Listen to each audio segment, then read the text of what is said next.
Alright. Yo guys, I'm late. How we doing, chat? My bad, I guess. My bad it is. Oops. Oh, I mean, this is justification though, so we can kind of keep it as some sort of an excuse for me being late. Hope you guys are doing great. So glad to be back on stream and back to life, because if you guys are following either my X or my Discord, you know that yesterday was not a good day for me, which is why I ended up postponing the stream to tonight and being late because I also needed to finish editing that video. But started from where we are, I'm so glad to be back and to be here. Also, we have a lot of stuff to discuss tonight. This is the newly released video. I was finishing the edit on that one. I just exported it. It's posted on YouTube now. So if you want to have a look at it, feel free. It's available now.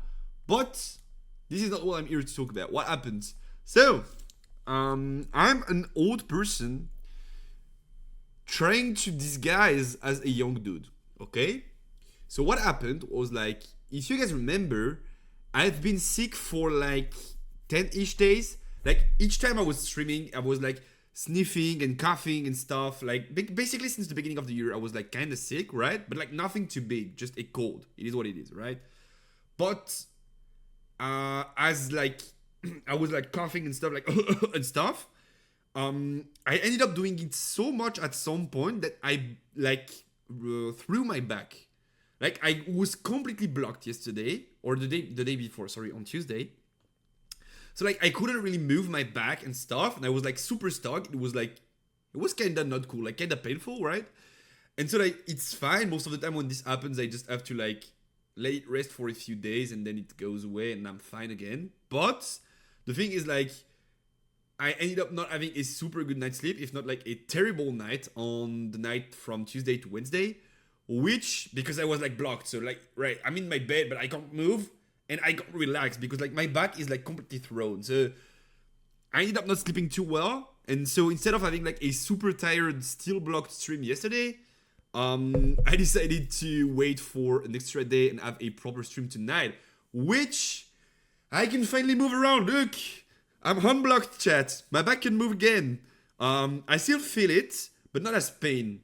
As sort of like, yeah, it's still there, but it's going away, which is like the usual stuff.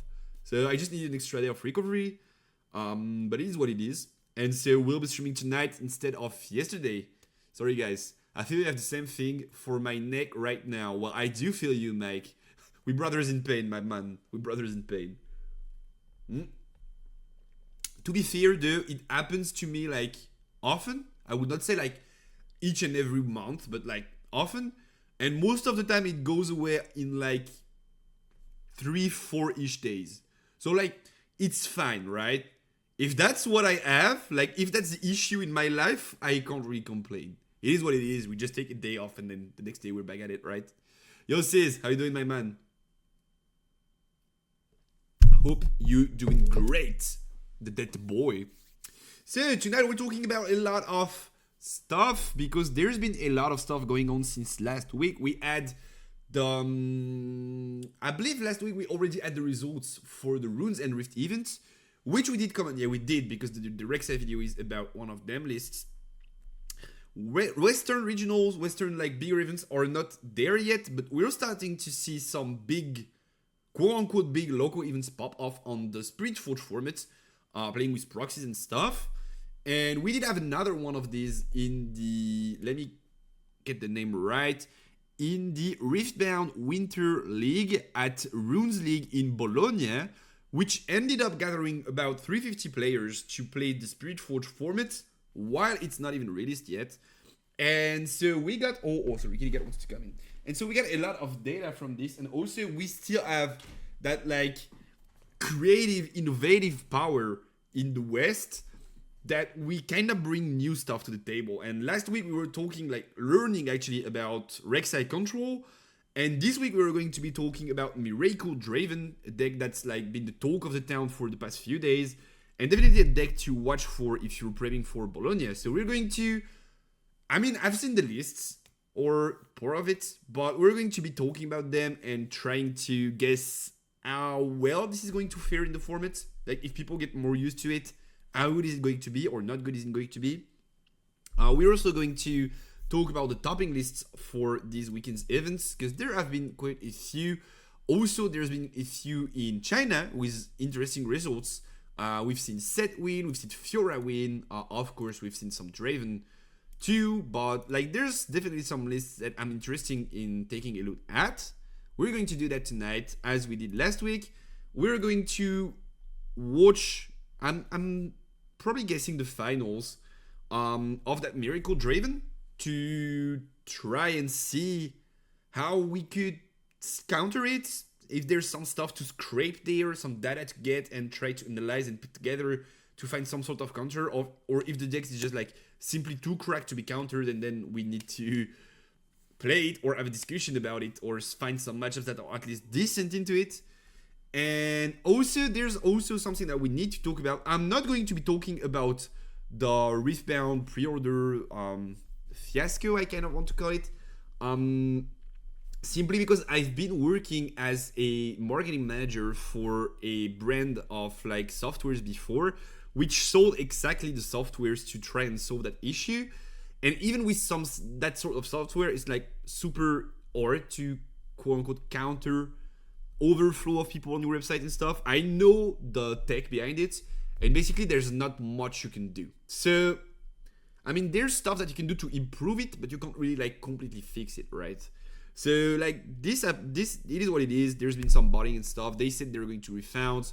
Maybe we're going to have a second wave of product once they're done canceling the bot orders. We'll see. It is what it is. Not much we can do anyway, so I'm not going to sit there and complain for about half an hour on like how bad my experience was, even though it was pretty bad, to be fair. I got 3 Fiora starter decks at like 8:30 p.m. after, so in France it was at 6 p.m. the login time. So I was on there at like 5:78, something like that. No, 5:75. Then 5:78 it started crashing, like 404 website not found, blah blah blah, provider connection lost. And then I was like not able to load the sites from 6 p.m. to 8 p.m. And then somehow at 8 p.m. it kinda ended up loading for me, but there were only Fiora decks left, so I picked up 3 Fiora decks at the very least, but no displays and no Rumble decks. So, I mean, I got something. Once again, it is what it is. Not much you can do about it anyway. What don't they do a queue like Magic does for the secret layers? There's some workarounds if you want to like have a queue system and some sort of privilege, whatever. There's some workarounds, but all workarounds end up leading to you limiting the number of people on your website. If you want to have some sort of like a big rush, as in like release everyone can buy, that's kind of bound to crash anyway.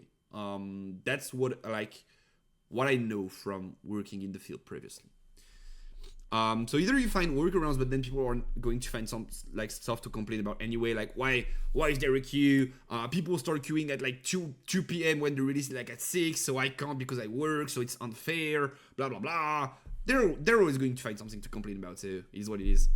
And also something that we have to talk about tonight, potentially the most interesting thing that seems like not too important but is pretty important, is the Erratas quote-unquote patch notes, quote-unquote balancing patch, however you want to call it, regarding some chords and specifically reflexive triggers. We're going to talk about all these, but like these definitely bring some food to the table for competitive content too, because like the fact that they've been errated the way they are now makes them work slightly differently, which I believe is not like as huge as people want it to make it seem. But it's still like pretty important to be aware of what like how this works now, and we're going to talk about all that. So definitely there's a lot of stuff to talk about tonight, and I feel like we should start with the erratas, right? How about we start with the erratas so we can get like a cleaner perspective on how things are going to be. I don't exactly know when they're going to be applied, by the way. So if they are applied for the Chinese regionals, I also need to know because I'm casting them this weekend. So pretty important topic that we need to look in. Let's start with this. I'm just going to update the stream title. Chord erratas, new chord erratas, and what they mean for competitive play. Let's start with that first topic. Maybe you guys know about it already. It's been released, I believe, 14th. We're the 15th, so it's been released yesterday. We're not too late on that one. So let's start with the, I believe this is only the errata thingy. Yeah, this is only the errata thingy. And then we have the explanations for each and every errata there. So let's start with the errata thingies. Or maybe we have them here. No, we don't, right? Yeah, we probably don't. So let's start with the list. A few chords have been errated. We don't have images though, feels bad, but just to like give you a bit of context, if you guys don't know what an errata is the action of a like game editor saying, okay, this was the previous text of the chord. For some reason, being like maybe rules changing, being like maybe we did not intend this chord to work that way, so we need to fix it. There's a couple of things that could happen to make you errata a chord. For some reason, the text is going to change from A to B text. The first example that we have here, and that's going to set probably a clearer example that I would ever be able to explain it, is Falling Star. Previously, Falling Star was written do this twice, double dot, deal 3 to a unit dot, and now it's deal 3 to a unit dot, deal 3 to a unit dot, or period, however you want to call it. Deal 3 to a unit period, deal 3 to a unit period. So, like, this change, while it seems like the chord ends up doing the same thing, kind of changes the way the chord works in the current format. And so we're going to be diving into that matter and seeing how this impacts competitive play. So we have changes on Falling Star, we have changes on Kiss and Rain, which are probably the two biggest ones we have. Then Reinforce, we kind of don't care about. Arise could be pretty important, Blood Rush could be pretty important. These are chords that are definitely going to see play. Death Grip is probably going to see play. Edge of Night is probably going to see play. Janna Savior, I feel like, is not going to see play. Jax Unmatched is probably not going to be super good. Cathode Arm, same. Rek'Sai Swarm Queen is not the Rek'Sai that's played. This is the yellow one, not the red one. Rel Magnetic is not good enough so far. Tiana Crown Guard is probably not seeing a lot of play, even though people try to take it in some decks. Void Burrower is Rek'Sai's Legend. Void Rush is Rek'Sai's signature spell. Then we have also an errata on Yoni. And so we're going to be able to talk about all of this with this blog post. That's about all the chords that have been changed, why they did change them, and what are the new text and how they're going to affect how the chord is seeing play. And that's also an FAQ, so we have additional content in there I feel like to try and discuss. So let's read this all together. Can you guys see probably? Maybe I should make it bigger though. This is probably better, right? Can you guys read? Want it even bigger? Maybe it's a bit big, no? How does this feel with? Yeah, that's a bit too big. I feel like this is perfect. So, Riftbound, Spirit Forge FAQ, everything you need to know about Origins and Spirit Forge rules, clarifications, and erratas. So, as I was mentioning, some of them are about rules not working as intended. Some of them are just about making the chords easier to read and like the effects easier to apply. Hi ho, we've heard your questions about Spirit Forge and we'd like to address some of them. We also need to issue some clarifications of intent where the current version of the core rules is ambiguous or misleading. These clarifications will be incorporated into the next iterations of the core rules. So we are going to have some slight changes in the way the rules are written. It's not going to change like the overall dynamic, but maybe some like very technical interactions, very niche interactions. As part of these revised and clarified rulings, we have also updated some chord wordings. This is called errata, as I was explaining. We previously announced plans to issue errata via a database called Watcher. These plans are still in the works and we'll update you when we can. This document has 3 sections: outstanding issues from the Origins FAQ, including some errata to Origins and Spirit Forge cores, so the port we're going to spend the most time on, I feel like. Functional errata for a small number of other cores in Spirit Forged, and rules clarification about cores whose intended function may not be obvious in the current rules. The errata are also available as a separate document, which is this one, which is basically just like new text, old text, and that's about it. So you have a very like concrete version of it, but we're going to look into the deeper one, the longer one, basically. This FAQ includes 4 fewer erratas and rule revisions than the Origins FAQ. If you guys remember, there has already been some sort of an FAQ for Origins which dropped before the game released in the West, and we had erratas on codes such as Timo, the blue one, the blue champion, which went from like being a super high potential chord to a super mid/unplayable chord. Which is why we have to be wary about these erratas, right? Like they word it as if like it's some sort of like slight rule change, but it's most of the time more than that, because like it kind of interacts with the way the code works in the system, and so these changes could bring a lot to the table or take away a lot from a code. So fewer erratas and rule revisions, but still more than we'd like. The reason for this lies in ports with long lead times for physical games. Spirit Forge core text was already finalized when many of the rules and templating decisions in the Origins FAQ and errata were made. So some of this is just catching up, and we expect the need for day 0 errata to continue to decrease as our rules stabilize and our production catches up to the real world. So basically what this port means, and you guys need to be, sorry, KittyCat is out, I can close this. You guys need to be aware about this too if you want to understand the global context around Riftbound. Most likely, in my opinion, they did not give like clear dates, but I feel like when set 1 released in the West, they already had developed set 2 and set 3 at the very least and sent the printing files, because like the amount of codes, the amount of codes they need to print is like ridiculous. And so like they need to plan ahead. Like you can't just like drop the file to the printer and say like, okay, I want this in 3 months. Like it's way more than that actually. And so like what they're saying is that most of the issues that we have in this patch note, quote unquote, is due to the fact that these cores were sent before set 1 released. So that just makes sense, right? Like there's not a lot they could do, and the fact that they do provide these erratas now means that, yeah, we knew we made mistakes. It's fine, it's what it is. We're going to correct them, and it's fine. I'd rather have them make erratas. I've seen people like talking about, yeah, but erratas are not really it. They are like kind of foggy for people. They don't exactly know where to look at to find them, blah, blah, blah. The fact that they realized they made a mistake and fix it, I love that way more than if they decided to keep it as is, because like we don't want to take the risk, right? So I don't hate it. Rather, I'm pretty happy that they're doing these changes.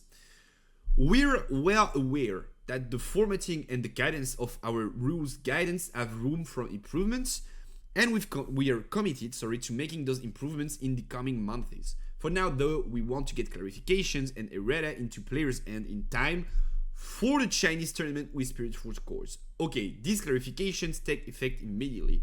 So that's already super interesting there. This is an intel that I did not have. If you guys are French, or if you guys want to see some French broadcast, I'm going to be casting the regional events in French on another channel. That's the OTP channel. If you're French, you know about them. They announced it today. I was not aware that this errata would be in effect, but that has some impact on the game, so we definitely need that intel to go through. The thing I wonder is, will this reprint the cores that receive erratas when they do reprints? That's an interesting question. That's very likely, I would say. I pretty much think that they have to. Some games do it as like, when we reprint the set, we print them with the correct text. Some games do it as like, we make sure that like promo codes, Nexus Knight stuff and all in Riftbound that would convert to that, or with the correct text, and so you can find the updated versions in the promo packs. Depends on games. One Piece does this the promo pack way. I believe Lorcanet does this the promo code way, but some sets also just do fix the printing that's in the core set. So like, It depends on games. I feel like if they do happen to reprint, they will probably bring in the correct effects, of course. One other note about errata, as always, errata may impact the effective power level of cards, but we have no plans to issue errata strictly for power level reasons, only to make cards work within the rules and as intended. That's also a pretty important point and a pretty important part of the debate that's been going around. Some people, because they did errata cards, okay, so how should I phrase it? They did errata, Falling Star, and Iketan Rain in a way that ends up making them less powerful. And some people saw it as like the Riot crew acknowledging these erratas as some sort of failure in balancing Kai'Sa, sort of. As in, like, we expected Set 2 to bring Kai'Sa down. We're realizing that Kai'Sa is still a pretty good deck. Kai'Sa mech is still like up there in the tier list. So we're issuing erratas to try and nerf the cards that are played specifically in Kai'Sa to make the deck a bit fairer. I feel like if they took time to mention in this article that this is specifically not destined to bring down the power level of cards, well, it probably is true, and we probably have to like counter it. Also, the erratas on Falling Star and Iketan Rain are like feel very good, I would say. As in, like, they seem very normal, right? Like, if I was asked, like, which mechanic in the game do you think is the most complex to explain and like prevents new player from having fun for quote unquote no reason, I would probably have said like reflexive triggers. Like this kind of code that is like do this, column, double dot, whatever you want to call it. Like this kind of code does not make sense the way it's written now, and we could very well simplify it without like completely changing the implications they have in the game. So I feel like that's very normal for them to errata these codes. It makes them a lot simpler, but the deal 2 to a unit, deal 2 to a unit is pretty funny. Yeah. I mean, they could also have gone for something like deal 2 to a unit 6 times. I feel like that would have done the same shit kind of, but you're going to see that the new way the codes are phrased are like Iketan Rain, instead of do this 6 time column deal 2 period, is deal 2 to unit period, deal 2 to unit period, deal 2 to unit period, deal 2 to unit period, deal 2 to unit period, deal 2 to unit period. Which I do agree that it's kind of funny and it marks up for good memes. I believe it was Warp. Let me just check. I believe it was Warp. Right, Warp. I saw a super funny meme, but was it Warp? It probably was, right? No, not that one though. It was a rain with like someone saying cool errata for the Riftbound digital client with like a scroll bar on the side of the physical chord, and then like reading deal 2, deal 2, deal 2, and then like triple dots at the bottom. That was a funny meme. I laughed. I tend to agree that yeah, these are like pretty funny, but I feel like if that's what they need to make them simpler and allow newer players to have fun, well, it is what it is. So this we don't care about, we know about it already. That's what we need to read about. Origins, FAQ, outstanding issues, and errata. Alright. Some categories of errata that we made in the Origins FAQ also apply to Spiritforge cards, but weren't made in time to be included in their printed version. We've also got a few loose ends in Origins to tie up. So, Falling Star, Iketan Rain. Oh, Kitty wants to come. Give me a second. Here we go. Falling Star, Iketan Rain, and Deflect. The Origins FAQ impacted these two origin cards in ways that ultimately went beyond our original intentions for them, and we haven't been happy with the results. We'll turn over the mic to Riftbound game director Dave Goskin to talk about two prominent Origins cards that are receiving errata. When we're talking about two cards, we're talking about these two that are going to be changed, and that is going to have an impact on their power level. A-hole Dave here. As we developed more and more designs that need to perform effects after an initial effect resolved, we added in a new type of trigger called a reflexive trigger. So if you guys are not aware of a reflexive trigger it was the previous iteration of Falling Star. This is the best example we could get. Oh yeah, I need to toggle all sets there. Here we go. Falling Star. This is the perfect example of a reflexive trigger. Let me pull out the pen. Pen. Okay, cool. Can you move out of the way? Perfect. This is what made Discord a reflexive trigger. And this basically meant that you use the chord, like you play it, your opponent has a window to answer. If they decide not to do anything, then you have a window to choose your targets. And then it goes, they have another window to play stuff like retreat, blah, blah, blah, whatever. But they can't counter the chord anymore. And then the first 3 damage goes through. And then they have another window to react. And then the second 3 damage goes through. And then the chord is resolved. Which ultimately ended up leading in like a lot of steps for not a lot of stuff, right? And was super confusing, I feel like, for newer players to explain. Because like in the first window you can counter, but not after that. But then in the second window you can still play cards. And also if you decide not to counter but you remove your units, they still have to resolve the chords. So they have to target their own chords because they still activated the chord and they don't have an option to quote unquote cancel it.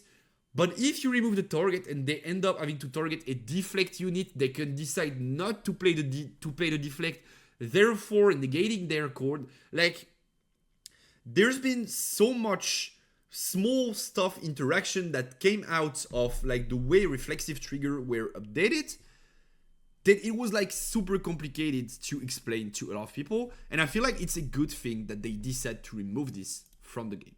Let's see what Dave has to say about all of this. Blah, blah, blah, blah, blah, blah, blah, blah. These triggers are the way that a spell or ability can use information from a first effect and still allow other players to respond now knowing that information before the second effect resolves. So in that scenario, it was like, window 1, activate the chord, I'm going to try and blast your units. Do you have a response? Decide not to counter. Okay, window 2, I'm going to try to deal 3 here and 3 here. Do you have a response? That's what they're referring to, I feel like, in like that separate parts of abilities. We used a straightforward template or formal wording to identify reflexive triggers, the then do this template. And because Ecclesian Rain and Falling Star were already using a similar template, I ended up pushing forward with changing those codes to reflexive triggers, even though they did not have a first effect. Basically, it goes information, then second effect kind of flow. This was a mistake, and we shouldn't have done this. It has a lot of weird, unintuitive consequences for gameplay that make these two codes play different than one might expect, and also worse. So I just talked about 3 examples, but a 4th one came to my mind. I talked about the deflect part. I talked about them having to target their own units. I talked about you can counter in the first window, but not after that. There's also a forced interaction that was going to release with Spirit Forge, and that was going to be super weird to explain with the not so fast chords. Not so fast reads counter an enemy spell or ability that chooses a friendly unit or gear. But the way this worked with codes like Ecclesian Rain was that Ecclesian Rain as a spell does not target your units. Ecclesian Rain, the ability of the spell is basically do this double dot. I play the chord, I'm gonna do this, do you have an answer? Then they can answer with something like wind wall, blah blah blah, but they could not use not so fast because I did not use a spell that targets their units, which was like super giga counterintuitive, but that was the way that it works. And then when I'm saying, okay, 2 here, 2 here, 2 here, 2 here, 2 here, what happens is that my actual spell, Ecclesian Rain, is generating spell abilities to deal 2 damage 6 times on the board. And so they could use not so fast to counter it, but they could only counter one of the 6 abilities because it's 6 different abilities. So like this was completely ridiculous the way that the interaction was working.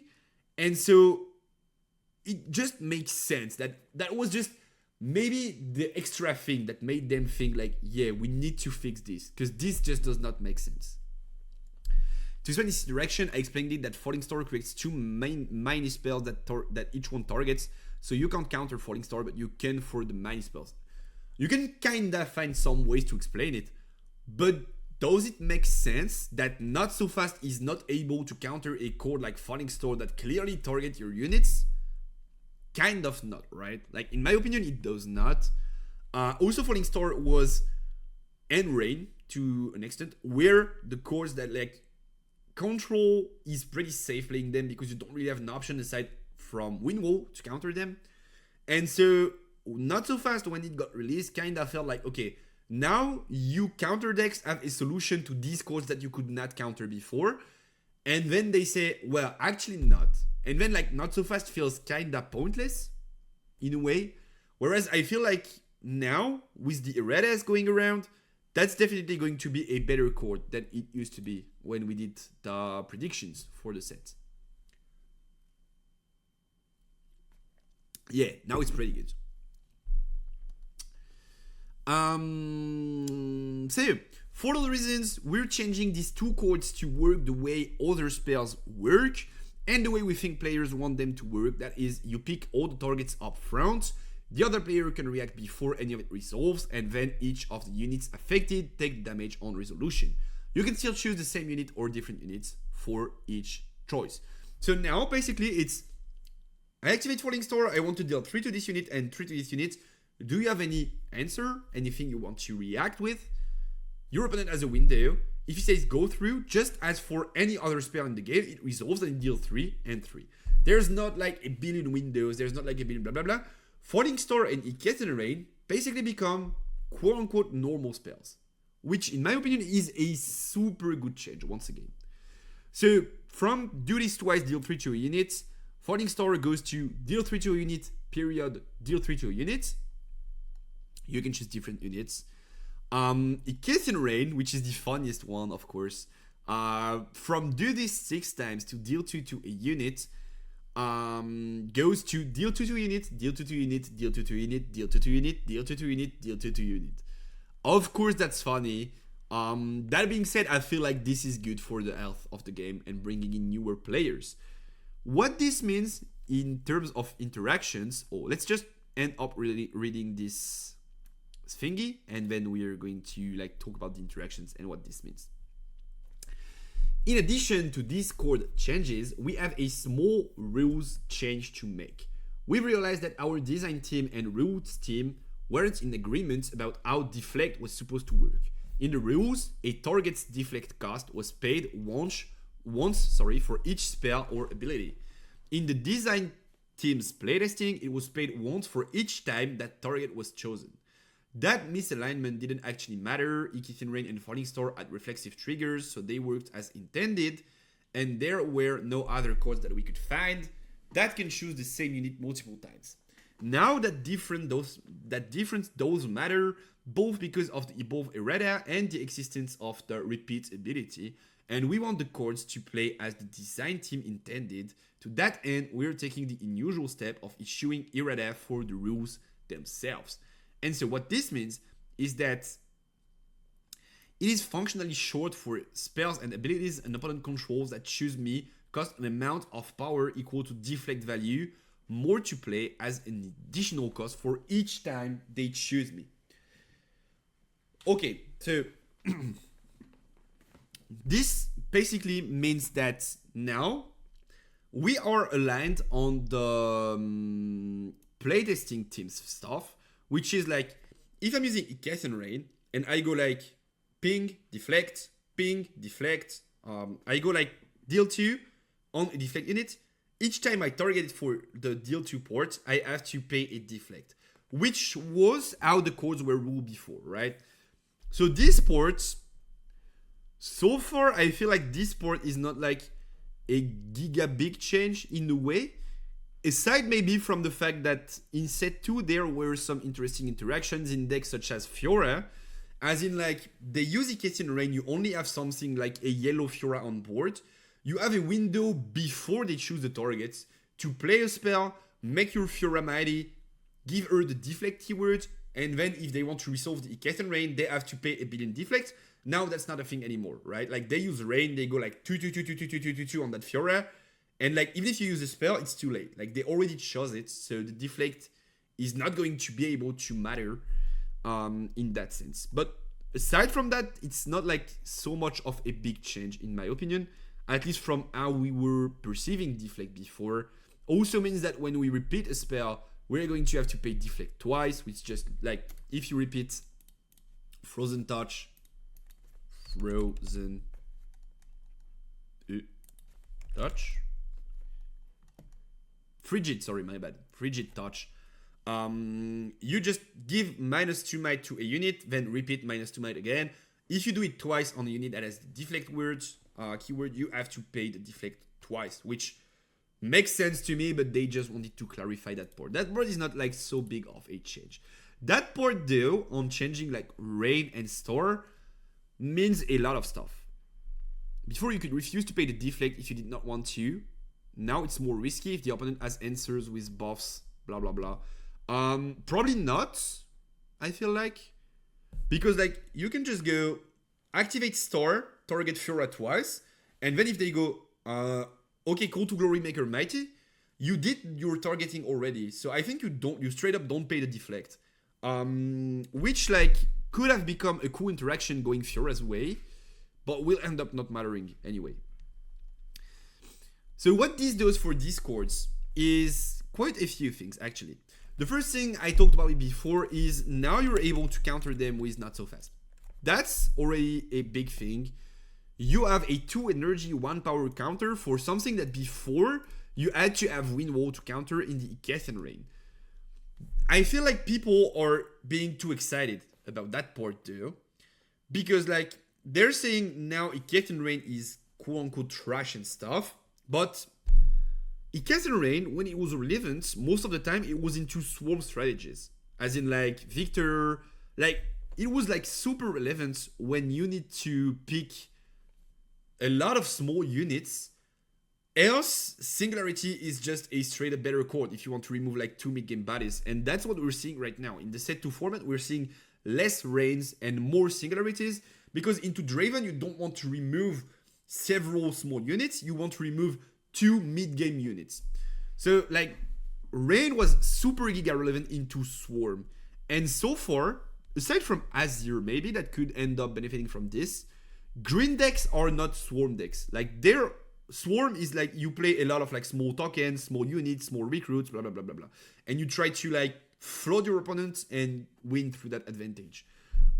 Green is not a color that is associated to this deck so far. So I feel like it's not going to matter too much. Of course it's going to happen. You're probably going to see not so fast being activating on Rains. But is it like that important to the point that it's format breaking and like meta defining? Probably not, right? That's the first thing that I wanted to kind of debunk from the whole discourse that I've been seeing going around on socials and stuff.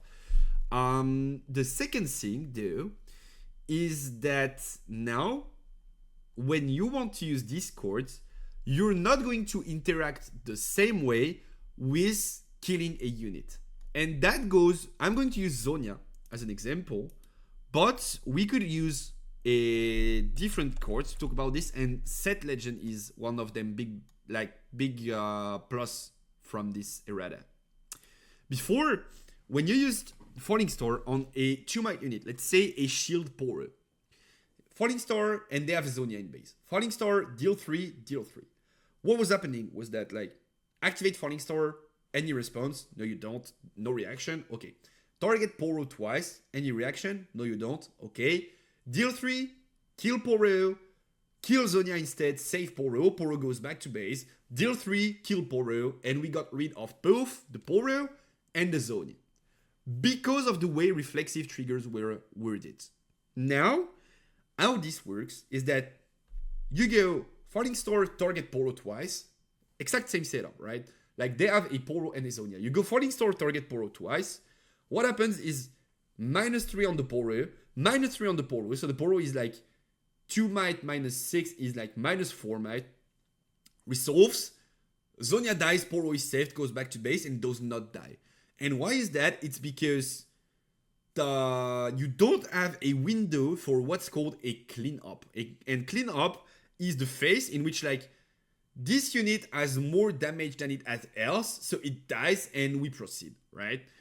Before, because of the reflex triggers, we had 2 windows, and so we had a cleanup in between. But now we're not going to get one. So this goes for Zonia. This goes for Guardian Angel too. If you equip Guardian Angel to a 2 might unit, making it a 3 might unit, before you go Falling Star, you kill it, detach the Guardian Angel to save it, then you kill it again, it dies. Now you just go Falling Star, -3, detach the Guardian Angel, save it, and it does not die. And that's also some sort of a nerf for these cards. This also works for Iketan Rain, so they can't like have this way of like forcing Zonias and stuff out of your board with these cards, and that's going to matter. So definitely green is getting better into Kai'Sa, and that also goes for some other stuff, including Set Legends, because Set Legend reads, when a buffed unit you control would die, you may pay a power and exhaust me to spend its buff and recall it exhausted. So sort of a Zonia, but in the Legends zone. And now what's going to happen with this set is that if they use like Cast and Rain, clear all of your board, like twice, let's say you have a set. That's a scenario that happened, an orange set that is 5 might because of the buff. These dudes, right? And they went like Rain 6 times on it. It was like 1, 2, 3, that's 6 damage, I kill it, you save with the set, goes back to base, 1, 2, 4 damage once again, kills it, dies. Not much you can do about it, you can't really protect it, so you most of the time let it die. Now if you want to spend that extra rune to have it not die, it's going to resolve as in like, this is 5 might, they go 1, 2, 3, 4, 5, 6 on it, it just goes to like -7 might technically, dies, you save it, it goes back to base, it's fine. And that's super important. So that's 2 big things that this first change is bringing to the table. And I have to say, I like the clarification. I think it's not going to have that big of an impact on the format. Maybe Kai'Sa is going to get like slightly worse, but that's about it, right? Like it's not going to get like giga trash because of this change. And it's going to make it easier for newer players to get onto that Riftbound train. So I love that change. I think it was very needed. Even as a seasoned TCG player myself, I've played a lot of them and I've spent a lot of time playing TCGs. I had to take about like half an hour watching videos to understand exactly how the windows for reflexive triggers work and how I was supposed to use them to try and gain an advantage. Which like, as a competitive player myself, I like that, right? The more complexity there is, the happier I am. But on the other side, we have to think about like newer player and like the popularity of the game and like people trying to get in. And having these like very small changes that don't change a lot for us, but makes this like billion times simpler for them is worth it. I would take it any day of the week. So I love it. I love it. So that's the first change.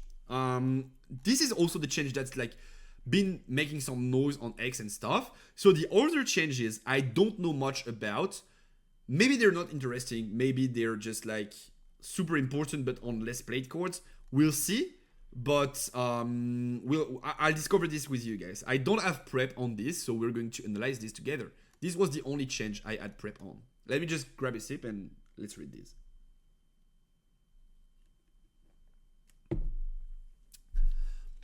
Cards that tell you to play other cards from your deck. Okay, so it's probably about the banishing port, right? They did an errata in the Origins FAQ. In like, when you have to play a card from your deck, you banish it first, so that way you don't have a weird phase in which it's on top of your deck, but not in your end, but you have to declare the effect and blah, blah, blah. You just banish it, declare the effect there. That's what happened in the Origins errata, so I'm guessing it should be the same. Origins cards that instruct players to play cards from their deck, like Promising Future and Blind Fury, received errata to banish those cards. Yeah, that's about it. Before playing them, will Spirit Forge cards with similar abilities receive similar erratas? Yes. This is mostly a bookkeeping thing. Banishing the card ensures that the game has a place to put the card until it's actually played, and a place to send the card back to if it can't be played for whatever reason. 99% of the time, these cards work the same with or without this errata, but we need to cover those weird corner cases. This impacts 3 Spirit Forge cores plus 1 Origin core that got past us last time. Alrighty. So, as expected, which cores are we talking about? Okay. So, Rek'Sai probably does not change anything, right? Like, this core is not seeing play. I don't think it is going to see play at some point because, like, Red Rek'Sai is such a broken chord. So, why would you play this one, right? But the fact that you go just banish does not change anything, be it like meta-wise or stuff. Maybe at some point, if we end up having some decks that really like when you banish something, do something. When you banish a chord, draw one. When you banish a chord, gain an energy. When you banish a chord, create a gold token, whatever. This could end up mattering, but as of now, I think this change is like whatever. We don't care about it. Yo, Ida, how you doing, my brother? My secret agent. Ida has been sharing stuff for me on the French Discord because, like, as I mentioned before, I'm going to be casting this weekend on the French channel, the Chinese regionals. And so I want as many people as possible to be aware about this because it's going to be super sick and we're going to learn a lot. Void Rush, blah, blah, blah, blah, blah. Reinforce, same. Yup, same. All right. So this change does not matter. The reflexive triggers did matter a lot. This change does not matter. Reflexive triggers on Spirit Forged chords. Should the reflexive trigger system introduced in the Origins FAQ apply to any chords in Spirit Forged? Yes.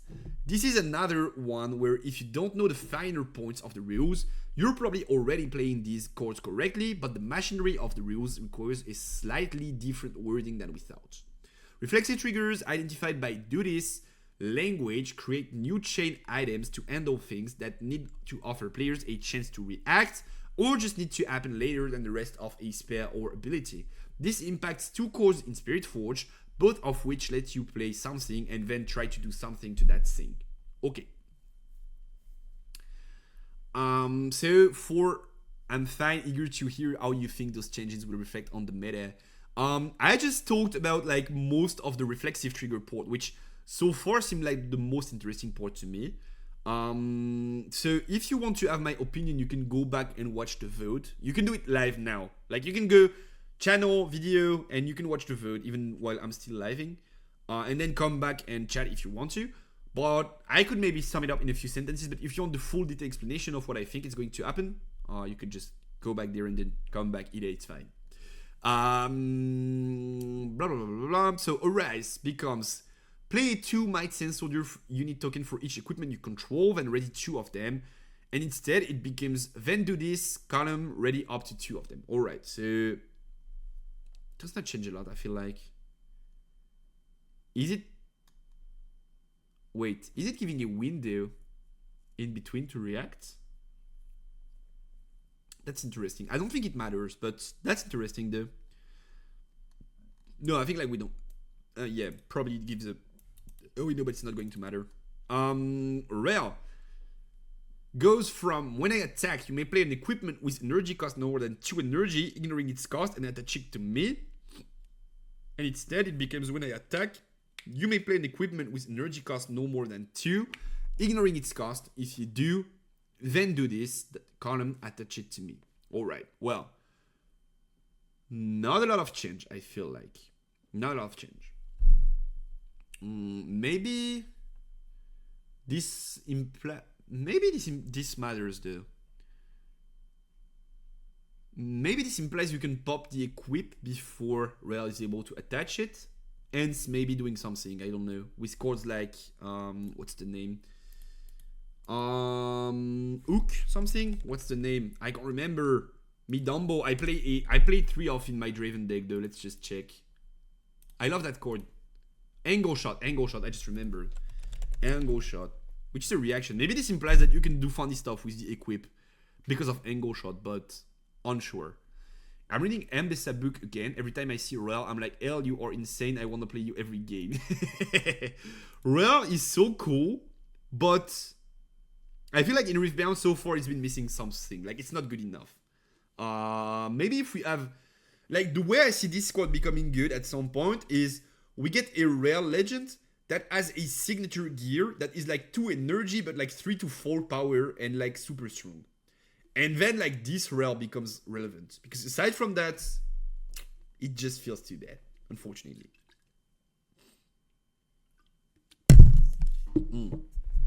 Sorry for your ears. Yes, but man, she rocks like hell as a character. Yup. Rel is like strong woman. Boss bitch, kind of. Boss bitch vibe. Spirit Forged functional errata. A handful of chords in Spirit Forge were printed with text that either doesn't quite work or technically works but goes against design intent and we think common sense. We're issuing errata to maintain these chords' intending function. Should Blood Rush say this turn on it? It should, like convergent mutation in Origins, the phrase this turn was accidentally omitted. Wait, what? Wait, what? Blood Rush was give a unit assault 2, period? I did not even notice that one. And I played a billion games with Blood Rush in my deck, and I always gave assault 2 and then removed it. Like, it just felt like it makes sense, right? What the fuck? Alright, so Blood Rush was not that turn. Well, it was obvious that it would be that turn, though.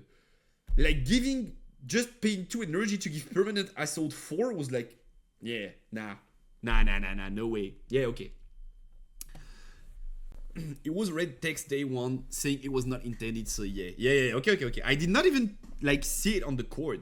Because of Cleave, we read it as this turn by default, but yeah, it's crazy. I didn't, like, I'm not even, like, making an act or something right now. I seriously did not notice that this chord was not this turn. But now that I read it, I see it, right? Okay, well, just makes sense. It would just be, like, completely cracked to give, like, Assault 4 on, like, over several turns.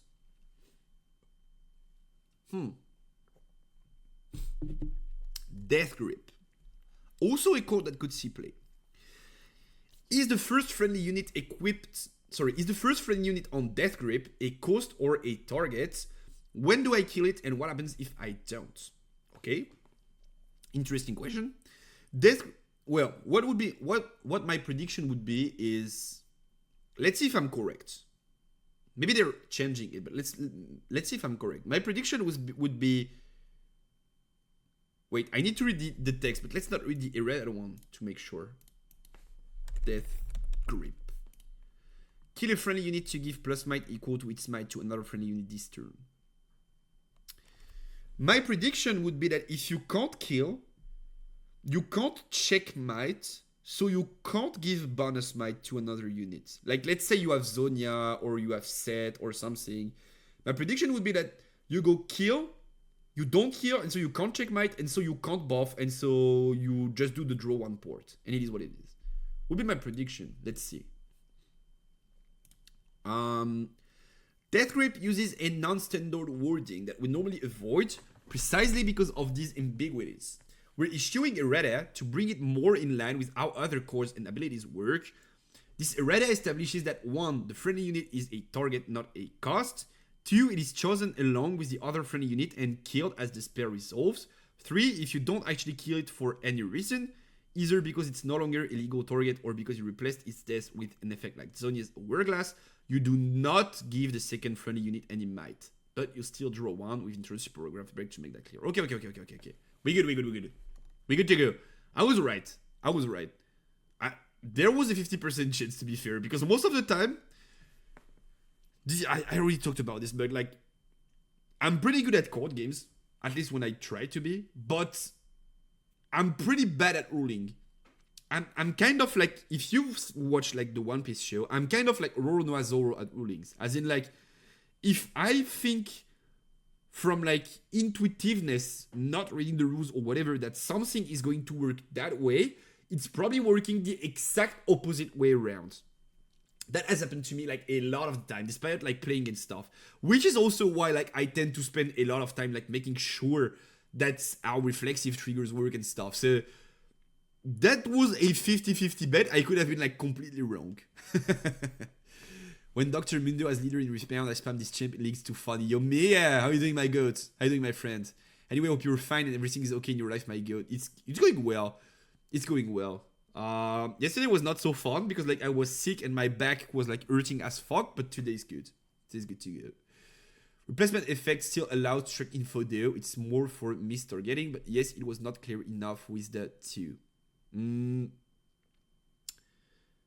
That's true though, but I feel like, yeah, you're right, because like Eden Blades, even if it's saved with like Zonia and stuff, you still draw because it's able to track the controller.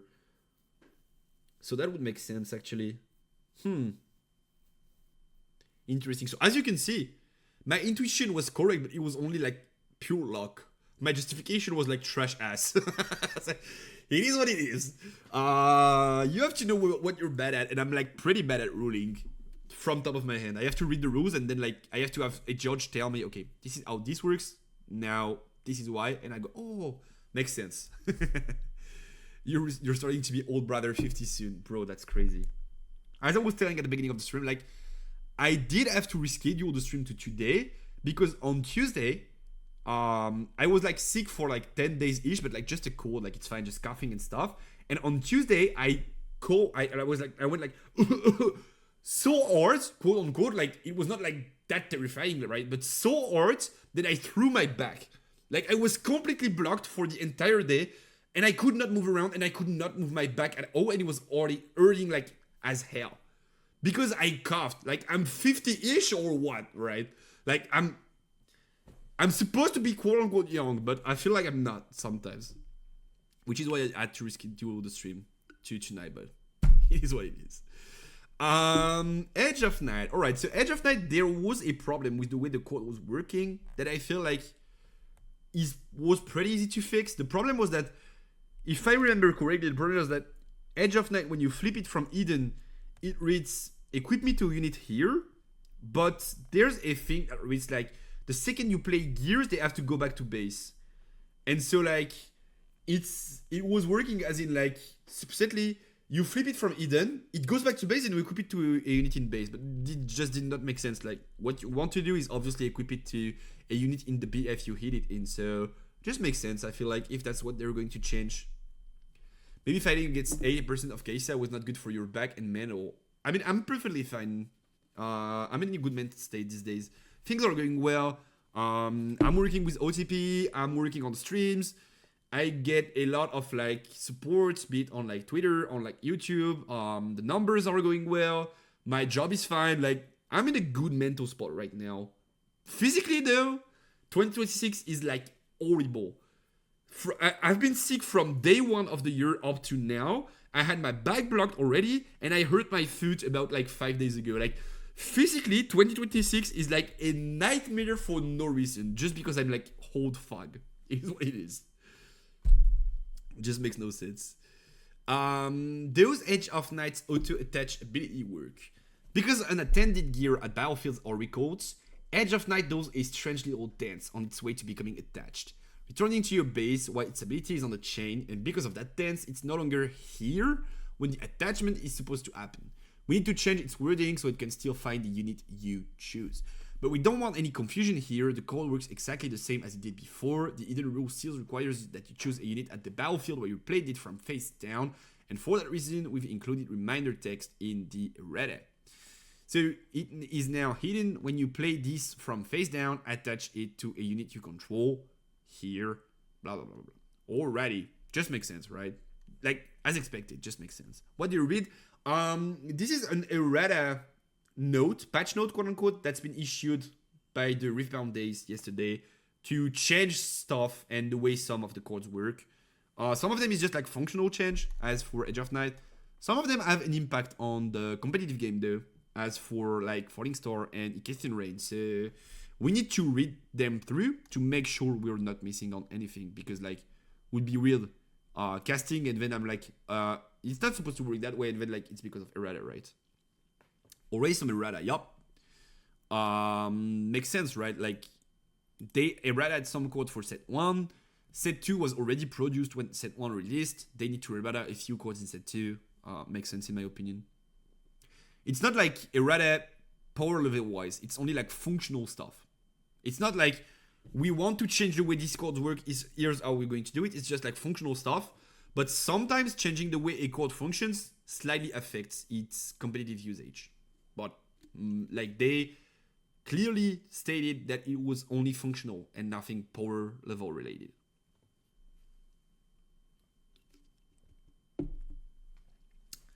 Can Janna's play effect be used to heal my units without an enemy unit present?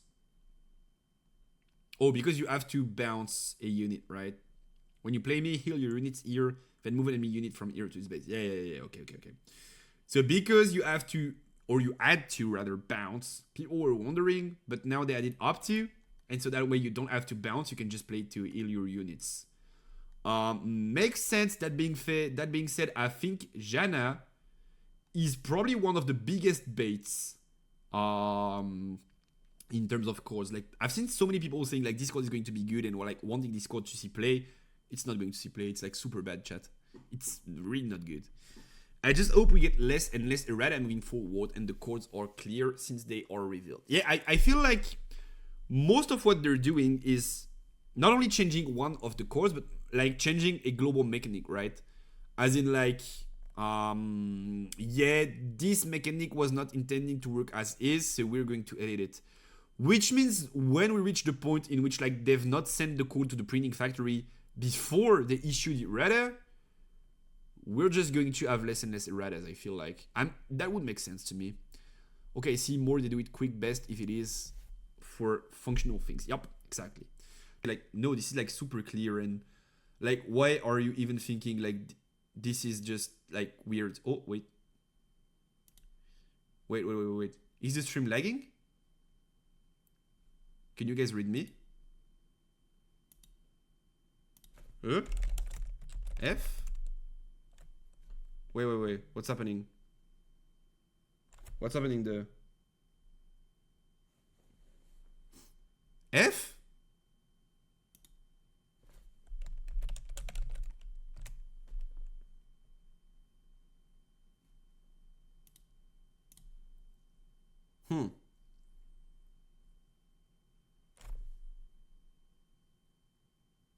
Wait, what the fuck? Sometimes... Wait, what the fuck? Sometimes I have like blue screens and stuff, like my computer completely crashes. Really weird. Yeah, sometimes I feel like this was a Twitch thing. Because sometimes my computer crashes. And then like, my bad, right? I mean, not my bad, but it is what it is. Not much we can do.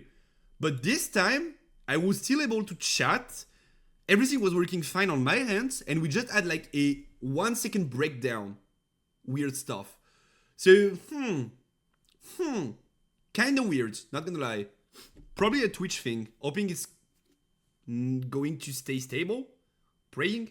But yeah, should be fine by now. My bad, I guess. So yeah, as I was talking about, quick thing that we have to talk about. I expected all of the chords from Spirit Forge to be working as up to, because of this thing that's been introduced in Origins and is the same in Spirit Forged. And so on stream, I was playing Fiora, and I tried to resolve back-to-back on only one unit, expecting this to have been errated to give up to 2 friendly units, each +2 might this turn. Which is not the case. Not all of the chords have been errated. So this is also something that feels weird to me, kind of. I feel like this would just make sense for this chord to be like up to, right? I mean, if you only give it to one unit, you just lose half the value. So it's like, it's a loss on your end. But it is what it is. And it's not the case. So I'm a bit skeptical about that one. I feel like where there could be up to, there needs to be up to. And I feel like chords like back-to-back should be part of it. But maybe I'm wrong. Maybe I'm the only one that thinks like this is weird. Unsure. You guys tell me if you have the same opinion, or like, I don't know. But yeah, maybe I'm wrong. Maybe I'm wrong. I just feel like this is kind of weird that we are putting up to on some chords and not up to on others.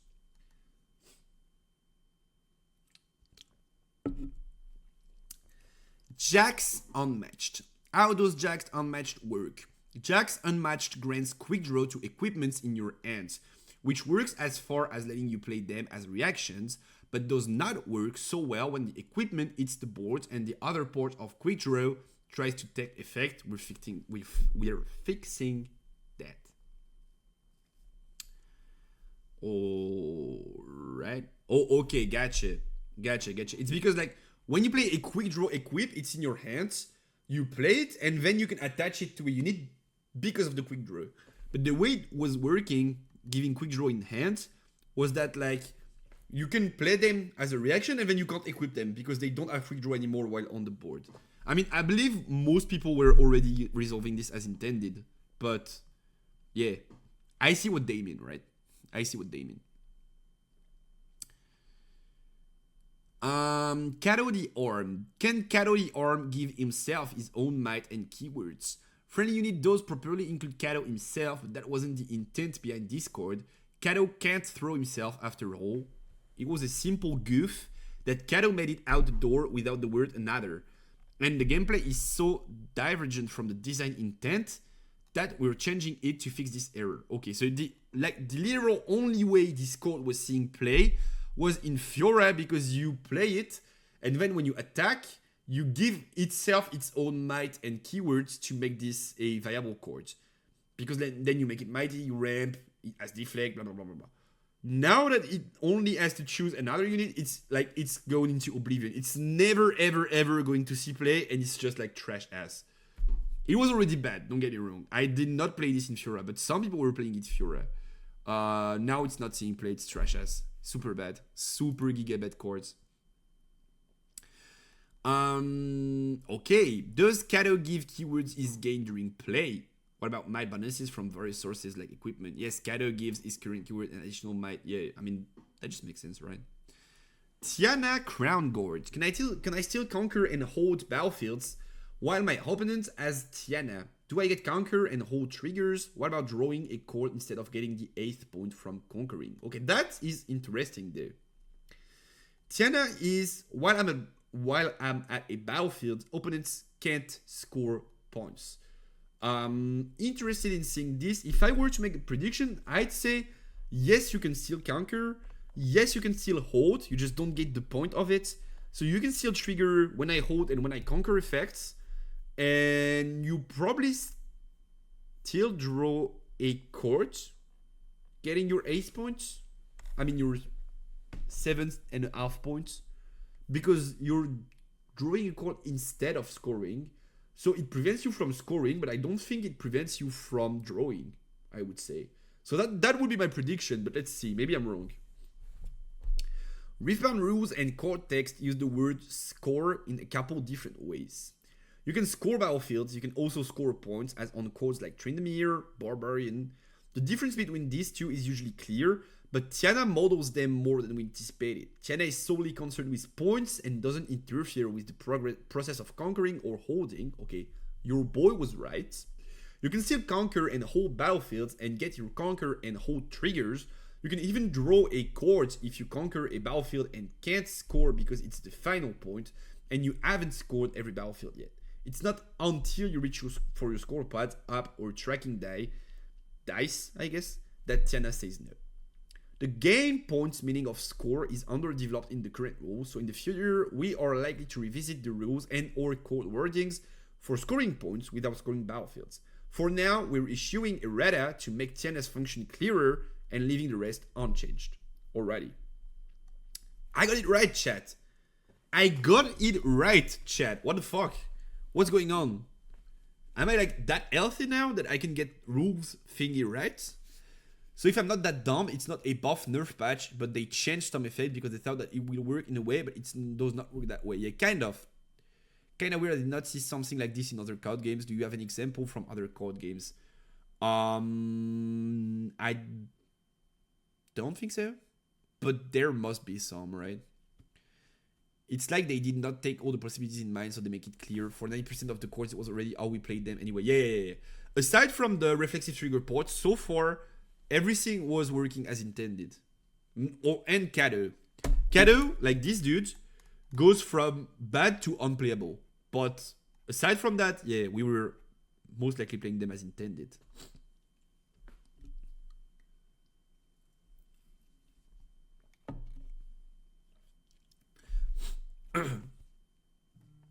Those forgotten monuments work the same as Tiana.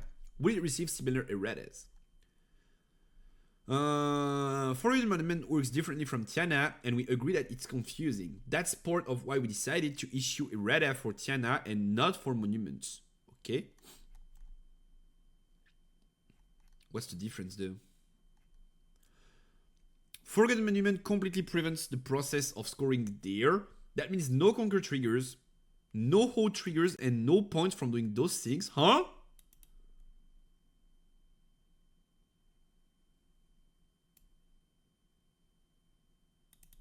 That does not make sense though. I really like Tiana, by the way. I think I will try to cook something with her. It can be funny. It probably can be funny, but I don't think it's like super good. But wait, why the fuck can't you conquer here? Like they literally said, you can conquer without scoring and it's fine. Your conquer trigger goes off.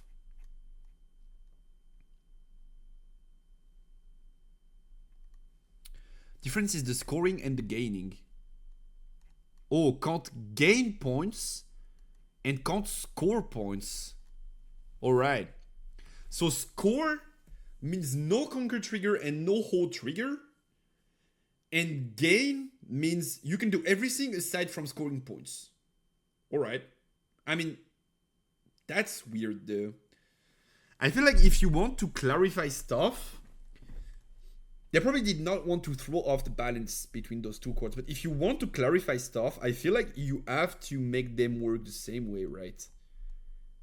Make them easier to understand would be like both work the same way. Either you can conquer, do the triggers and stuff, you just don't score, or you can't do anything and then that's about it. It's a lock. It is what it is.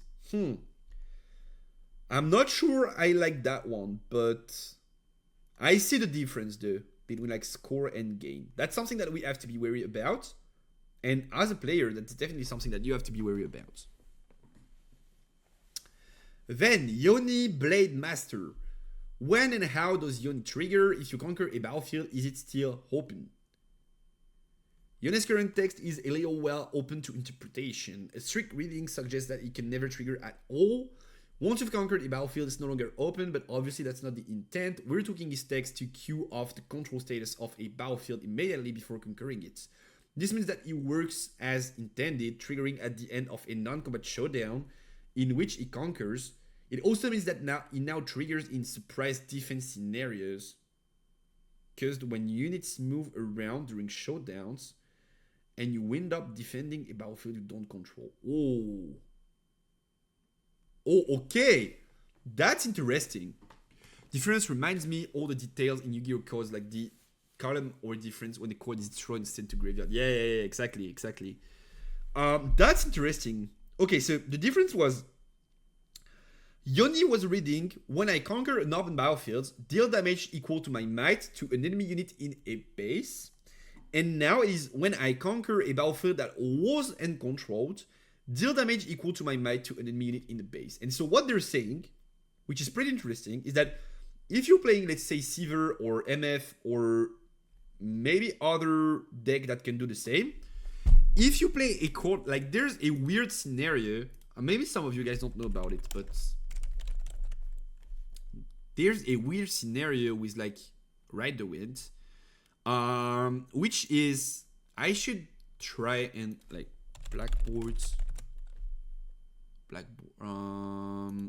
online boards, whatever, whiteboard tool, whatever. Can I just have a whiteboard, please? Start drawing. Okay, skip. Skip. Thank you. Can I paste stuff in here? Can I like go this? Not yet supported. Problems. Whatever. We're just going to draw, chat. We're just drawing, chat. So let's use white. This is BF1. BF1. This is BF2. BF2. I'm making it bigger because that's where most of the action is going to happen. This is random unit opponent. So let's say this is whatever, a broker. The yellow card is like 2 energy, 2 might, token. How does it look like though? Or let's make it a Sand Soldier. Sand Soldier. How do Sand Soldiers look like? Huh. Sand Soldier Rift Bound. I need to pull up the image. Oh, they look... Okay. Wait, I can draw that. I can draw that. Face. Arm. Arm. Spear. One way to another. Crouched. Then leg 1. Leg 2. I did a good job. Oh, they have a gem here. Gem. This is a Sand Soldier, chat. This is a perfect working Sand Soldier. And now Yoni. Yoni is here. BF. Oh, we need to tap him. No. He's ready. He's ready. I can't tap him. I can't tap him. Yoni. How does Yoni look like? Yoni. Where you at, my dude? Yoni. Oh, Yoni is like Madman. With ponytails. Madman with ponytails. So mask. Eyes. We are not happy. Face. I am not happy. Hair.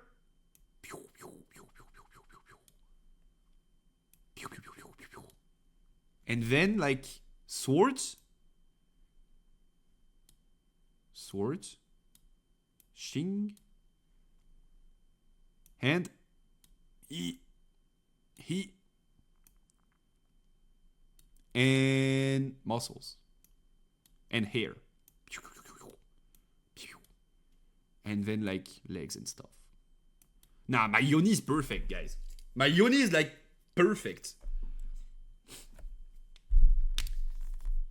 It's weird they don't harmonize the two chords instead of making them totally different over one word. Yeah, kind of.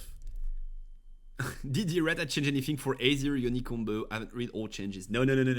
We are reading through the changes now, Leo. So you're at the correct place if you want to learn more about the erratas. Beautiful like you 20. I feel like my drawing is like perfect, right? So this is Yoni for those who would not realize. Like, if you guys are shit at art and don't have eyes and you don't see straight up that this is Yoni, I'm going to put the mention there, but you guys should be able to see. Top tier artists. I mean, like, I do the splash arts now, huh? Might as well apply. So, a scenario that's important is Token Boy attacks here. What happens is this creates an empty showdown, right? Or technically, like, not empty, but this creates a showdown that's not a fight showdown yet because we don't have a defender. But I'm player 2, P2. This guy is P1. This guy is green, he's playing A0. So this guy is P1, I'm P2. And attempt to play yeah. What does it look like? Where the chord at? Oh, here. Ride the winds. Ride the winds. Ride the wind. Set. All sets. Please, can I see Ride the Wind? Okay, great. Ride the Wind looks like... Okay, it's blue. This.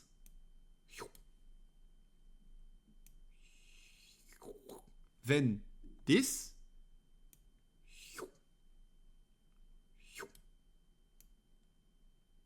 Yak. Then this. Yeah. And then this. Bro, I'm just like too good. And then there's some leaf.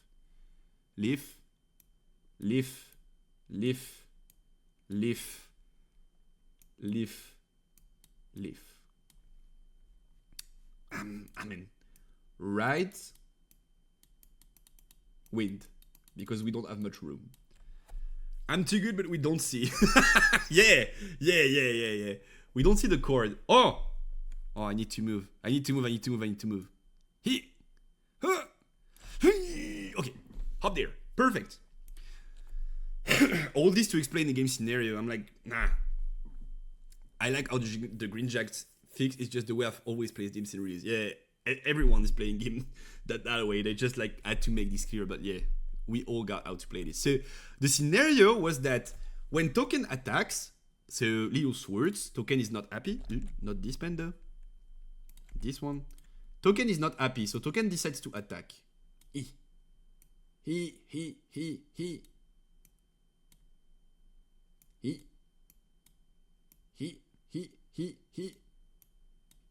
I mean. Oh. He. Well, token's attacking. Attacker. Creates a showdown, right? When he enters the battlefield. As player 2, you have an opportunity to try and play Ride the Wind, which I decide to do, and I play Ride the Wind on my Yoni, and I try to move it there. Let's say they have an Azir that I'm not going to draw in base because fuck this, but they have an Azir in base too. What happens now is that my Yoni is going to move to this battlefield because of my Ride the Wind, thus creating a contested showdown because we now have units from opposing players in the same battlefield. But the way this works, and most people get this wrong, is the player that has the attacker status is always going to be the player that put the contested status on the battlefield first. And so in this scenario, even if it seems like the token was already there and my Yoni is attacking it, what's in fact happening is that this token is still the attacker because it was the first player to apply the contested status to the battlefield, and my Yoni is going to be a defender. Shield. No, blue. Shieldy. Here we go. And so what's this is going... Oh, my shield is ugly as fuck. Shields. Defender.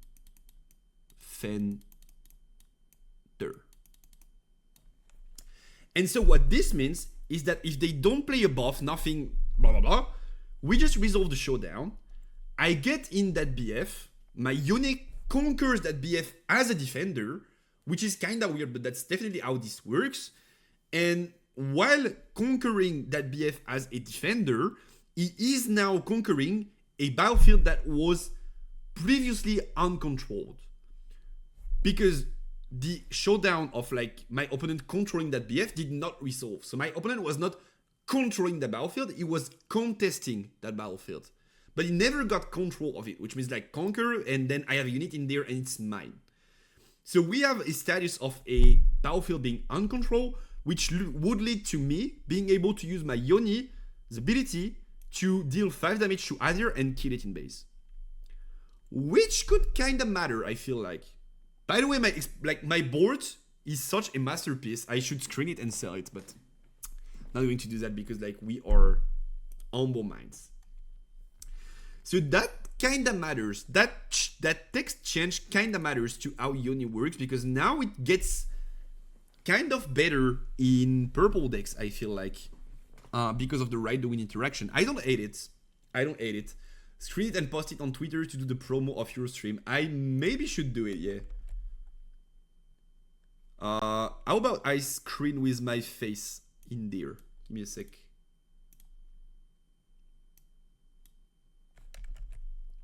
Oh, wait. I mean, I'm Dumbo though. Ah! Oopsie. Yeah, oopsie. Alright, we can pull it, chat. We can pull it. Okay, so you go back there. I won't screen it with... Or do I... How do I screen it with my face in there? I really can't. Oh, I can kill the chat, make it a bit bigger. Yeah, okay, let's do this. Here? Okay, perfect. And I have to press. Look that way. Ah! I failed! Another try.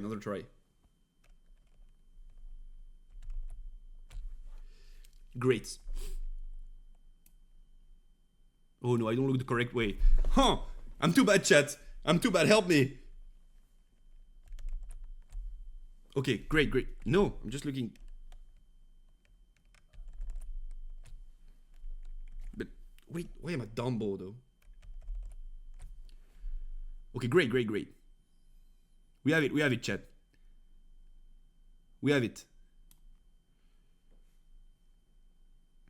Now I need to catch it though, but that's for another.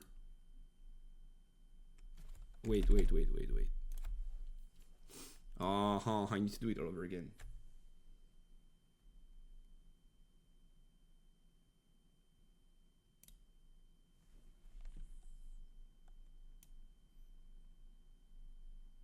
Okay. That's perfect.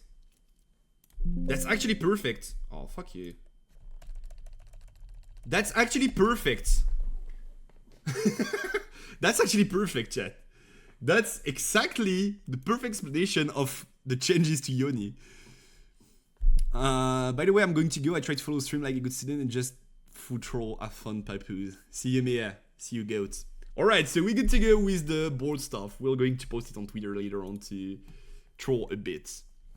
Then we have a rules clarification section. There are a few cards in Spirit Forge whose function is not entirely clear. Not because of anything wrong with their text, but because the rules don't support them as well as they should. A future rules update will fix these oversights, but in the meantime, we'd like to offer guidance on how these cards should be played. Draven Audacious. 6/6 and a power, deflect, first time I win the combat, blah blah, we know about this one. What does it mean to win or lose combat? Oh! Is there an update? Is there an update to winning or losing combat? Winning and losing combats is a system that was inadvertently left out of the most recent rules update. Here are the conditions under which you win, lose, or tie a combat. So right now, the condition to win the combat or lose it or whatever, the condition to have combat happen basically is that you have to have a contested battlefield. And that's about it at some point in the showdown. So if you attack in an enemy unit and then use like fight or flight and move them out of the way, you win a combat. If you deal damage and kill a unit, you obviously win combat. If you rebuke them back to end, you win combat. There just has to be a contested status at some point. No damage needs to be dealt. If they change this, that's a big update. After combat damage has been dealt, if neither player has units remaining at the battlefield or both players have units remaining, combat is a tie. If both players do, attackers are recalled. Okay? If only one player has units remaining at the battlefield, that player wins the combat and the other player loses. Draven triggers if he's among the units that survive. Okay? This just makes sense. It does not matter whether combat damage was actually dealt, only that there was a combat showdown and only your units were left after combat damage. If you killed or removed all the opposing units with spells and abilities before Draven had to throw any punches, he still wins. Think of it as winning by default. You can win a combat on either offense or defense. Alright, so that's not changing things, I feel like. That's just clarification, right? Yeah, clarifications. That's not like changing stuff. That's already how the rules worked for this Draven. Nope, same. Yup, same. If I win on the attack and conquer, does this happen before or after I score? Before or after conquer effects? Interesting question. Draven's ability will trigger and resolve before you gain your regular point for scoring the battlefield and before any conquer effects are triggered. This means that you can't win from 6 points by conquering a battlefield with Draven without having scored all other battlefields. You'll gain your point from Draven, then the game will see that you're at 7 points and give you a card draw instead of a point for conquering. Wait, that's actually important though. That's actually pretty important though. Okay, that's good to know. So the trigger window makes it so that if you conquer with Draven, well, doesn't it make Draven basically like... I mean, in Irelia it's different because you will have Irelia already, so you're trying to go from 5 to 8. But doesn't it make the court kind of worse? I feel like the court gets kind of worse because of this, right? I was expecting both to go off at the same time. It makes it even harder to use law. Yeah, you guys know I'm not a big fan of this court. The only way I could see it was like, you play it, you find a way to accelerate it, and then like you try to conquer and like close the game on the spot. But the fact that this does not work, I guess it was probably how it was supposed to work all of the time, but I did not correctly grasp this situation. But the fact that that's how it's going to work now, I feel like it's pretty bad. Discord, I was not a fan, but I'm even less of a fan now. Okay, good to know. That's definitely good to know. That's why you read until the very end of patch notes. Also, when you're at 6 and kill Draven, you don't go to 8.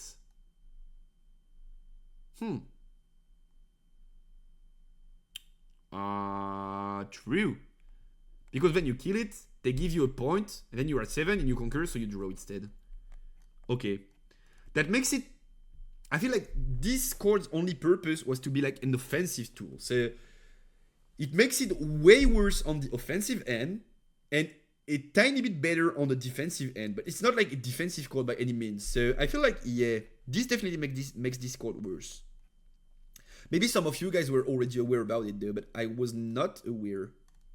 But that was probably how it worked. I just like did never wonder like the exact timing of stuff. I just guessed that everything will happen kind of at the same time because like it's when you win combat, so you conquer, so you score, blah blah blah. Makes sense though. Makes sense. Then pickpocket. When you play me, you may kill a gear with energy cost no more than 1. If you do play a gold gear token exhausted, this is a pretty good card. In the current format, can pickpocket kill a gold token? Yes, but we see what you ask. The rules use a null systems for values that aren't available, such as the might of a unit that's been removed from the board. The unit is gone and the information is missing, so you can't do any calculations or comparisons with it. Not even is it no more than 1. That system could reasonably be applied to the cost of tokens, but we feel that results is unintuitive situations, like not being able to kill a gold token with pickpocket. After all, the token is not missing, it just does not have a cost because it does not need one. We'll be updating the rules to clarify that the cost of a token could be treated as 0 for all purposes. Okay. Does it interact in any way with like Victor stuff? Like you can kill a token to do something? I believe it does not, right? Like hook and stuff interact with the might. There are not many cards that interact with the cost, so I feel like it does not change much. But maybe I forget about the code, but I feel like no. I feel like I'm correct. Can Rumble or edit choose a mech token to recycle? If he does, where does he go? Yes, he can. Yeah, okay. So Rumble is when I conquer, you may recycle another friendly unit to play a mech from your trash. Reduce its energy cost by the might of the unit recycled. And so you can recycle a token. I was already doing it. I feel like most people were already doing it, but it's just clarification once again. So makes sense. And then the token vanishes basically. Oh, Svelsong shit. Please nerf it so people stop playing these cards. Does Svelsonger copy text that the unit has gained from other sources, such as the assault granted by Cliff? What about text it's gained from other equipments? No, Svelsonger only copies the text that's actually printed on the unit. This is an ambiguity in the current rules, which refers to appending and removing rules text without reference to whether that text is original to the unit or not. The keyword here is actually copy, a system that will be fleshed out in the future rules update, but for now, we'll just tell you that copies of objects or text take on their original traits without regard to any subsequent alterations. Svelsonger does not grant the unit additional copies of the abilities of other equipments, so putting 3 Svelsonger on the same unit will give that unit 4 total instances of its ability, not 8. Yeah, that just makes sense.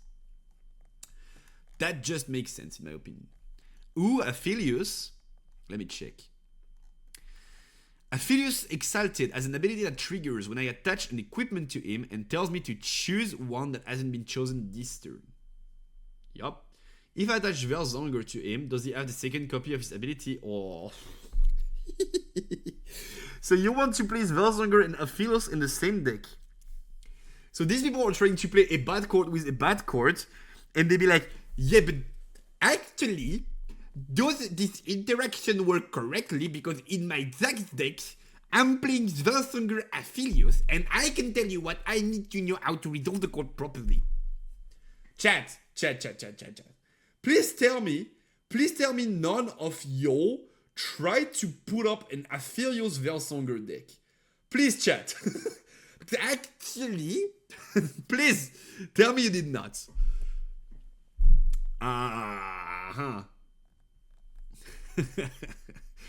No, but I might try. No, you don't want to. You're not trying that, Moritor. You're not. Only good use I found with Aphelios is when you're playing Green Jacks and need to play 2 Brother or like Brother plus GA during defense. Yeah, and like the setup it requires is too big, way too big. He does have the second copy of his ability in time and it will trigger. Okay, so the one that hasn't been chosen this turn, restriction applies separately to each instance, so you could choose the same option for both, but you have to track which option. Okay, so basically with Sversanger, Aphelios become like, when you equip, you can like ready 4 runes or channel 2 runes exhausted, or buff a friendly unit twice, or like 2 friendly units rather, or ready 2 and channel 1, for example. Okay, I mean, I guess it makes Aphelios slightly better, but then like you have Aphelios plus Velsonger on the board, plus an equip, like sorry chat, I'm just like disgusted by the idea. Codes that reduce might. I heard that codes that reduce might will no longer say to a minimum of 1. Does that mean Origins codes like Stupefy will receive errata? No. This is a change to our design philosophy beginning with Spirit Forge, but Origin codes will maintain their functionality. And I feel like this is just unnecessary complications, but once again, okay, makes sense. If they decide to, it is what it is. Does this mean that units might can go to 0 or below now? Units might could always go to 0 or below. It was just really hard to actually make it happen. For example, if a recruit was at 3-4 in war camp, it would have 2 might. If it got hit with Stupefy, Stupefy would snapshot at -1 might. If the recruit then move away from Tiforian, it would lose the +1 might bonus and end up at 0 might. It's much easier to make it happen with Spirit Forge codes there, so it's worth reviewing the rules for units with 0 or less might. So basically what this means, this was already the way this was working, but if you play a code like, let me just pop it for you. Oh, I need to. This is not going to do what I want. Yeah, but whatever. Let's just put it there. If we were to play a code like Frigid Touch on a unit that is like 3 might, or let's say 4 might as a storage, we give it -2 twice, we can make it 0 might. That's something to know. It does not die though. A unit to die, to get killed, needs to have an amount of damage that's equal or superior to its might. So it needs to have at least 1 point of damage to die. If you make it 0 might, it does not die. You have to make it 0 might and then deal it 1 damage point and then it dies, right? You can also make them negative might, which is pretty interesting. Let's say you use this on a unit that is like 1 might. You can make it -3 might, which means if you push into it and they have a buff, so something like Discipline, Call to Glory, whatever, their buff just puts them back at 0 might if it's like +3, or like at -1 if it's Discipline and stuff. So you can also use this to play around some of the stuff in the format too. That's good to know. That's definitely something to know. Yo, Crispy, how is my man doing? I'm good.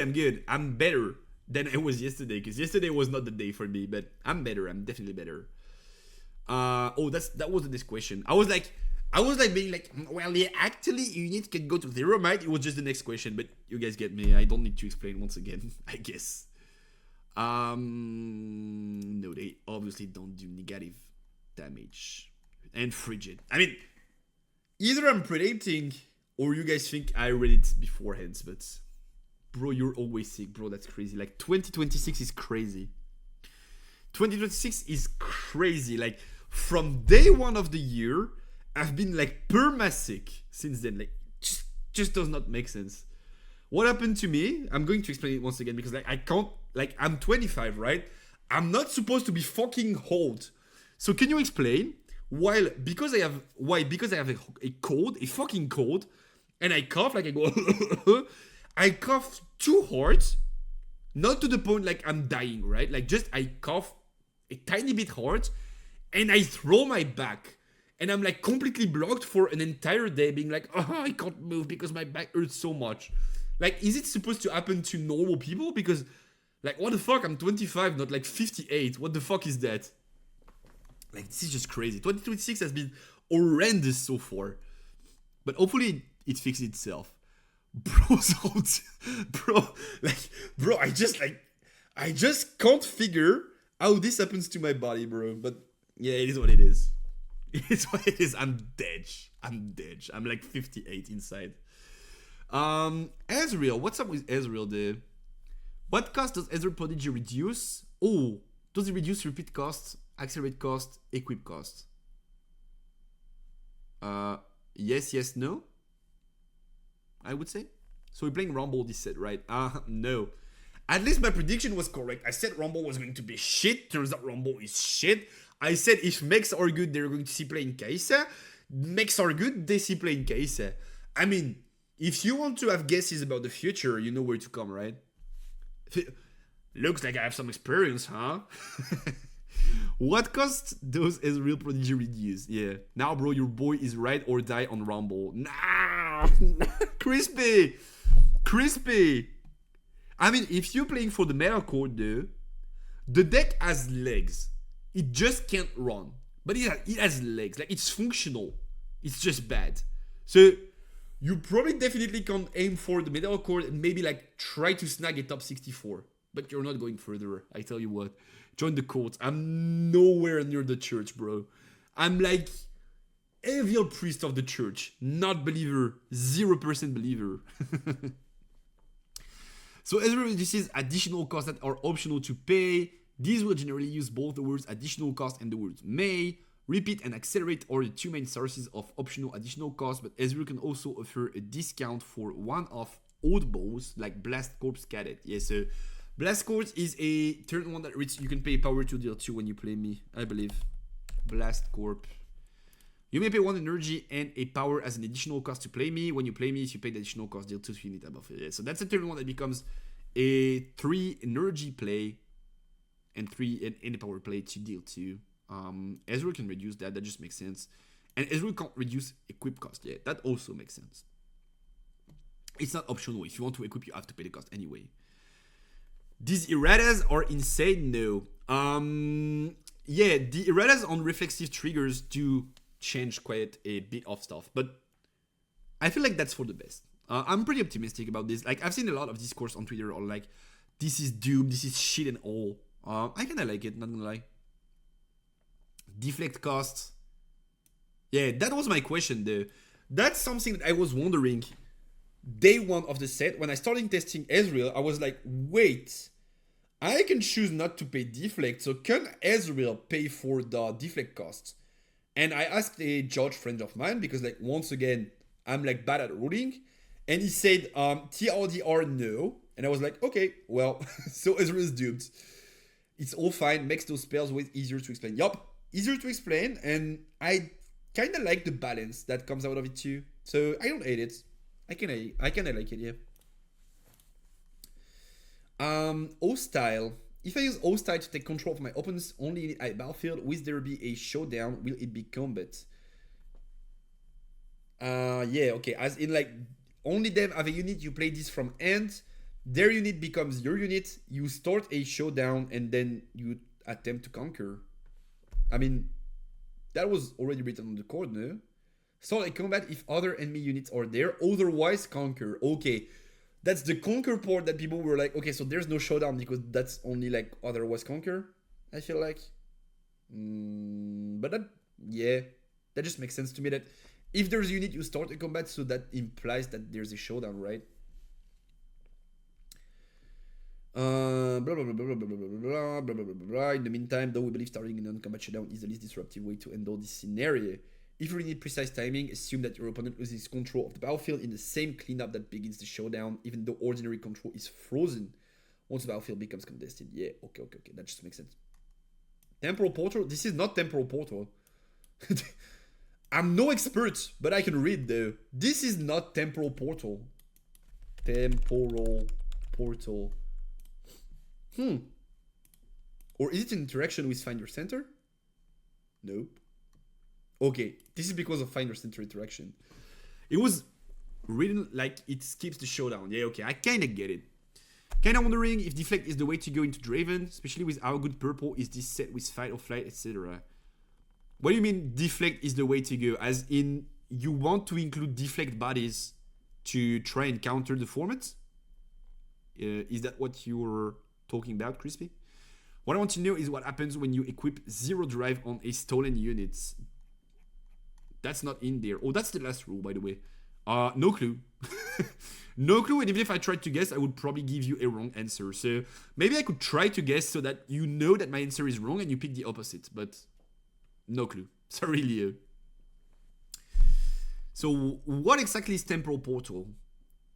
Pay power, tap me, give the next spell you play this turn, repeat, equal to its cost. Okay, so yeah. So this card is shit. But basically pay a power, tap me, and then for 6, you can do Find Your Center twice. Wait. Repeat causes you to repeat execution of a spell's instruction. What part of a spell does the repeat ability cause to be repeated? Is it the entire effect? If I use Temporal Portal to give you Find Your Center repeat and pay the cost while its cost reduction applies, does the cost reduction happen once or twice, and does the final spell cost 2 or 4? Okay, interesting. I feel like this is not part of the effect, right? This is just like some sort of an activation condition, I would say.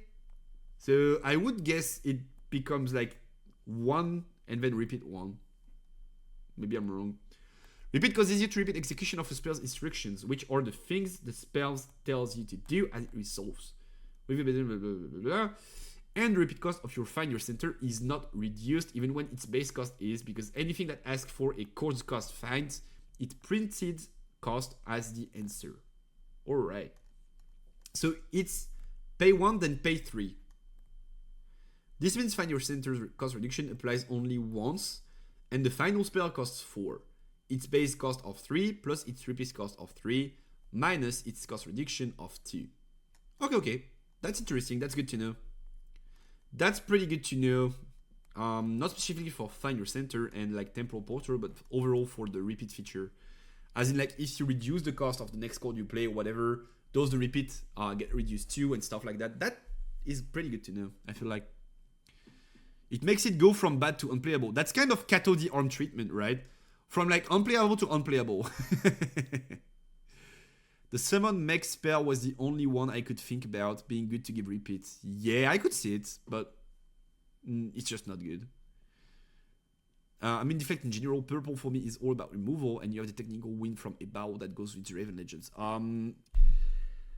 I would not say you have to go all out on deflect, but if your deck can run deflect, it's actually pretty good into purple stuff. Obviously, decks like Irelia and stuff like benefit a lot from the deflect feature, but also decks like Fiora that can run like the yellow Fiora and make her mighty most of the time, and so give her deflect, also tend to be pretty good, especially when you can pair it with like negations. Fiora has riposte, Irelia has like not so fast defy, wind wall, all of that stuff, because they will need to use several big interactions that do recycle a lot to get rid of your units. And when they do this, they're just like running out of runes. Like if they have to use something like Fight or Flight on your Fiora, and you can just repost it, and then they go Rebuke and they have to pay 3, so total 4 power. Just repeat the operation like once or twice, and you'll see that they don't have runes anymore. Kind of. I was totally joking around, by the way, LMAO. Probably gonna run Irelia mid-range E, mid-range MF. Yeah, okay, gotcha. Probably Irelia is the better of the 3, but depends if you're playing for the meta or if you're playing for the win, I guess. You can't really say a pick is bad in Riftbound. You can say it's bad like compared to the format, but you can't really say like it's a bad pick, because then if you get the meta chord, it was a good pick, right? So I feel like Riftbound is cool in that regards. Codes with Weapon Master. The reminder text of Weapon Master says you may, but the core rules reads like it is mandatory, which is it. Oh, sharp catch. Weapon Master as a keyword is always meant to be optional. While the rules utilizes a language structure that imply a mandatory target, the reminder text is more accurate here. It is always a choice on whether or not to use display ability. We will clean up that language in the future. Okay, so it just makes sense that you don't have to equip when you play Weapon Master code, but rather you have the option to do. If I was playing meta, you have to play Draven. No. We're going to be taking a look at Miracle Draven and stuff and try to check over a game of the deck to see how this changes the Draven importance in the format. But so far, this is my tier list that we did do on stream last week. The vote is up on YouTube, by the way. If you guys want to check the entire talk with like Randy, you can go on the channel. No, that's not it though. Yeah, this is the one. I feel like all of these decks up to Ezreal, maybe not Seaver. Up to Ezreal, I feel like all 6 of these decks could very well end up winning an event.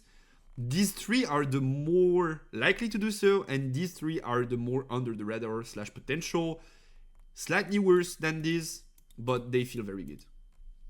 They feel very, very good. I'm not going to say who, but I was a big Fiora advocate for quite some time. And I'm talking with like some pro players and stuff, DMs. And like, I said, bro, I think you should try Equipless Fiora.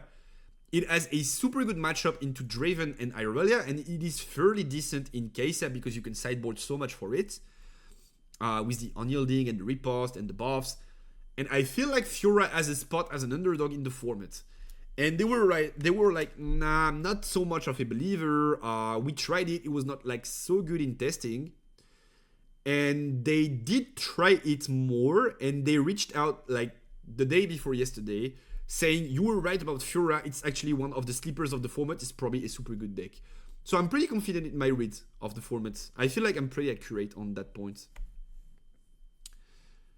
Purple looks so broken, need to play a deck with this color. Either you play a deck with purple in it, or you play an orange deck, I feel like.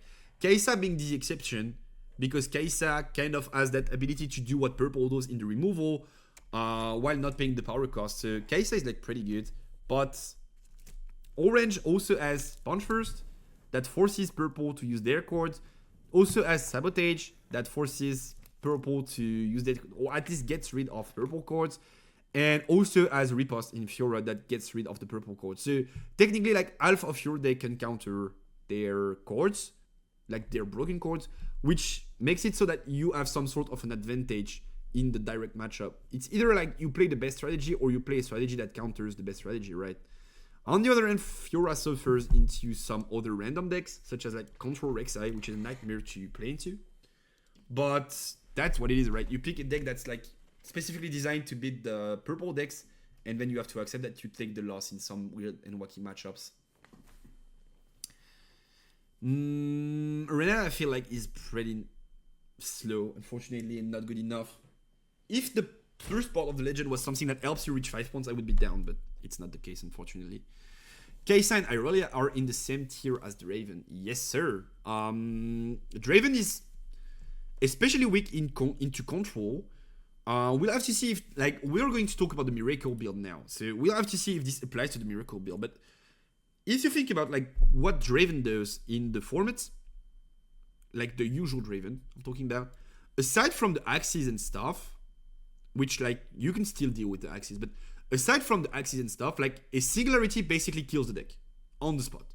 Like, they go like Draven Darius, Draven Kai'Sa, Draven whatever, Draven Ezreal, whatever you want. Like, you just play Singus. They literally don't have an out. They have no cards in their deck that interact with Singus. And you just, like, kill their board and they can't do much because they can't combat. They don't have units. So, on paper, removal is great into Draven. The idea was some sort of rock, paper, scissors. From my understanding of the format, it was some sort of rock, paper, scissors in which Draven beats Irelia because he's too aggressive and can gain too much tempo, and you need to be super good on Irelia to have a chance at matching. Irelia beats Kai'Sa because deflect, big bodies and stuff, super hard to control. Kai'Sa beats Draven. This was the rock, paper, scissors that we had pre Miracle Draven. Now we're going to take a look at Miracle Draven and see if this shifts the dynamic and if this, like, makes this deck strong into Kai'Sa. Which, if that's the case, we probably found a winner for the rock, paper, scissors. But that was the understanding of the formats pre-Miracle Draven, if you will. Wondering what the NA region will look like. Was nice to see Annie come out and take the win, especially in the IK setup. Yup. The West is always out for new stuff. That's what I feel like. Like, Rek'Sai Control straight up comes out of the West. Seaver Reanimator sort of comes out of the West, of the Runes and Rift Sing. Miracle Draven comes out of the West. Like, there's definitely going to be some change in the way decks are built when we start having bigger tourneys in the West, and we've already seen some of it. That's definitely going to happen. Expect it to happen. isn't Ezreal one of the contesters too? Ezreal is weird because the problem with Ezreal is that you can kind of make it so that your decks beats any of the decks in the formats, but you have to spend so much deck room putting shit in there, scrap apes, purple Ezreal, like overall consistency stuff, that you can't fit answers for all of the top decks. And if you do, you end up having something very inconsistent, unreliable. You have a good shot in Draven, but then you lose to Irelia because deflect. And then you try to make your list more focused on like playing units to be able to deal with deflect without using spares. And then your list is shit in Draven because if you give them units, you give them combat, and so you give them what they want and you don't clear their board as efficiently. Sort of the problem. Whereas Kai'Sa, you can have, because you don't need to fit quote unquote so much shit in your deck, 3 purple Ezreal, Traveling Merchant, Scrap Ape, Stack Deck, what's the name of the cards? Cold Shot. You don't need to fit all of these cards in your deck. So you have a good way of being consistent at like removing with spells while playing strong units in like Darius, Fox, stuff like that. So that's a big difference in between like Kai'Sa and Ezreal that makes, in my opinion, Kai'Sa a better pick than Ezreal overall. But so far, because like maybe someone is going to find the perfect Ezreal list and like solve all of the problems, and then like maybe that changes, right? Kai'Sa Mech, love to see it. Yeah, Kai'Sa Mech is pretty good. Kai'Sa Mech is pretty dang good. Let me update the stream title, and we look at the top decks of the week, and that's Miracle Draven builds. Top decks of the week. Our emoji. Let me just grab that one. Is Miracle Draven the goo? Question mark. It's too gamble heavy. What are we talking about? Ezreal? Kai'Sa? By the way, did you guys see my art? I mean, you can kinda get that it's Yoni. Sand Soldier is tough, but you can kinda get that it's Yoni, no? No. Bro, no, you can like if I do this, you can kinda guess that this is Yoni, no? Okay, I might be a fraud. But please don't tell anyone. Let me go back to the bottom of the stream, by the way. Boop. Back down.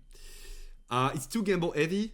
I feel like Ez kind of feels reliable if you build it to be reliable, but then once again you can't win into every matchup. I'll have to test Fiora just for you. It actually is very good. It was not like a made-up story about like that pro player reaching out to say you were right about Fiora. It's actually super good and it's one of the sleepers. I might pick it for Bologna. I'm not saying who it is, but definitely Fiora is good. If you want to see more though, there's like a billion time for self-promotion. YouTube. You have a video. I have several videos, yes. I have a guide that you can find on the main channel. Channel. Oh, this is the gameplay channel, but like I have a guide on the main channel here,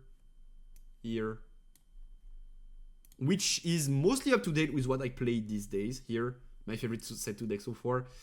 And I also have a lot of gameplays videos.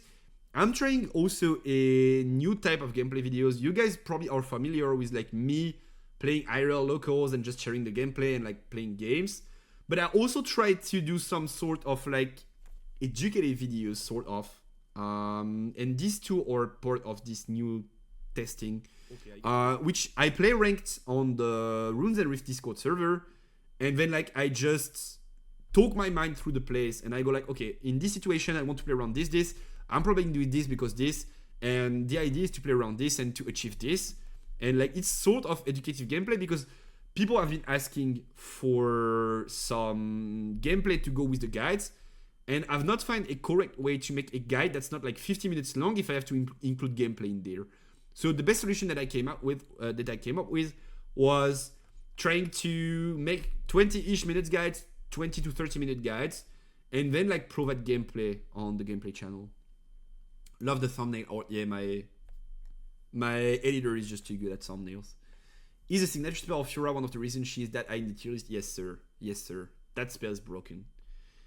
And the fact that it exists is even better than the fact that you can use it. Because they almost always have to play around it when you have 2 runes open, which is a lot of the time because Fiora has a lot of runes open. And when you have all of them runes open, well, at least 2 of them, and they want to use a big spell, they can't, because if you have riposte, they just pass turn. And it does not cost you a lot. So, like, yeah, the fact that this spell exists is just such a difference maker. I didn't even know about this gameplay channel, and I've been here since the start.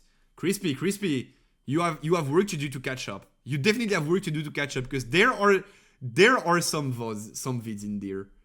As in, like, some vids. Some of them are outdated, though. Some of them are, like, set 1 gameplay, so you can skip a good part of it. I succeeded to pre-order 3 Fiora decks from Riot Fiora deck on the way. Same. That's the only thing I got, but I got them. Keeping the sauce away from me. You just did not pay attention, man. It is what it is. It is what it is. Yeah, there's a gameplay channel. There's also a vote channel, though. This one is like just me uploading the votes for the streams. But if you don't want to wait for the edited version to drop on the main channel, you can just tune in on the vote channel, and that's just like every single stream I do, I post there for people who want to see it. Like, it's usually up by the next morning or so. So there are 3 channels, and 2 of them are actually important. So anyway, that's not what we are here to talk about.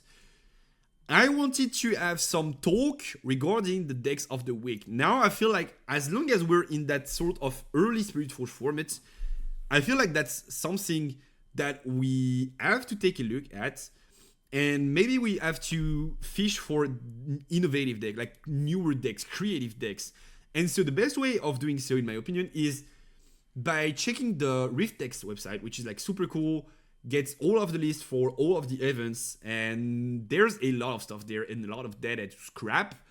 And so we did it last week, and we discovered that Rek'Sai control build. We'll also do it this week, going over some of the Chinese city challenges, which have had surprising results. We've seen a set build win, we've seen a Fiora win, so we're going to go over all of these lists and try and see if we can find something interesting. And then we're going to go over the Runes League thingy, which this time was a Western tourney. It happened in Bologna, in Italia, in Europe. There were about like 350 players, and 339 to be exact. And these guys played set 2. They played Spirit Forge formats before it releases in Europe. And so we have a pretty interesting snapshot at some of the decks that were underplayed. And also we have a completely new build of Draven in the quote-unquote Miracle Draven that we're going to take a look at. And if we have the time to do so, most likely we'll have it. I'll take it. We're going to analyze the deck and try to cast a best of 3 and see if we can find some way to counter it, if we can find some ways to try and play around it, stuff like that. So that's going to be the plan for the second part of the stream. It's already close to midnight, but it's fine. I started late, so we're going to do this up until the end. Let's start with the Guangzhou Xinshao. So Guangzhou, I feel like might be the correct spelling. For the Guangzhou City Challenge, which ended up seeing a set winning it all. Obviously, it's a city challenge, so it was set 2 format, and this top 8 is pretty interesting, especially for a 128 players capped event. So it was stacked. There were people there. It's not like a 50-ish player city challenge. And we see set winning it all. I did not check the list myself, so let's see how this looks like. Alright, so we are sticking to the usual set, not many equips. We have Warmugs. I'm a big Warmugs believer in set. I feel like being able to buff your units permanently is super good. Bone Shiver to get the runes. Okay, I don't hate Bone Shiver. You lack runes in set anyway. And also Bone Shiver maybe allows you to be able to play Punch First, which is super tough in set if you don't play a way to access free runes like that Bone Shiver. So I don't hate it. Then we have Set, Broker, Rookie, Monkey, First Mate, usual stuff in the deck. I feel like Broker being able to give you a free power is pretty good. Action in this format is super good. Game 1, it definitely catches opponents off guard. Fiora Runner. Okay, Runner is Interesting. Runner is interesting. I feel like you don't have to play runner in set, but I see why an accelerated runner is pretty decent. And we have Feed Dragon to buff everyone. That's the sauce. Lucian, when you play Bone Shiver in orange, I feel like you have to play Lucian. Like that combo of like conquering, retreating is like so good and so oppressive that I just feel like you have to play Lucian if you want to play Bone Shiver. And then we have the one Call to Glory, Item Blades, Death Grips. Most likely, I feel like if they're playing 3 Death Grips, they were playing Death Grip the old way. As in like, I save with set and I still give the might. Which, it's been like clarified in the rules that this does not work. So I feel like Death Grip now probably does not make sense, right? Most likely they play Death Grip as in like, I kill my unit, like let's say my Fiora, whatever.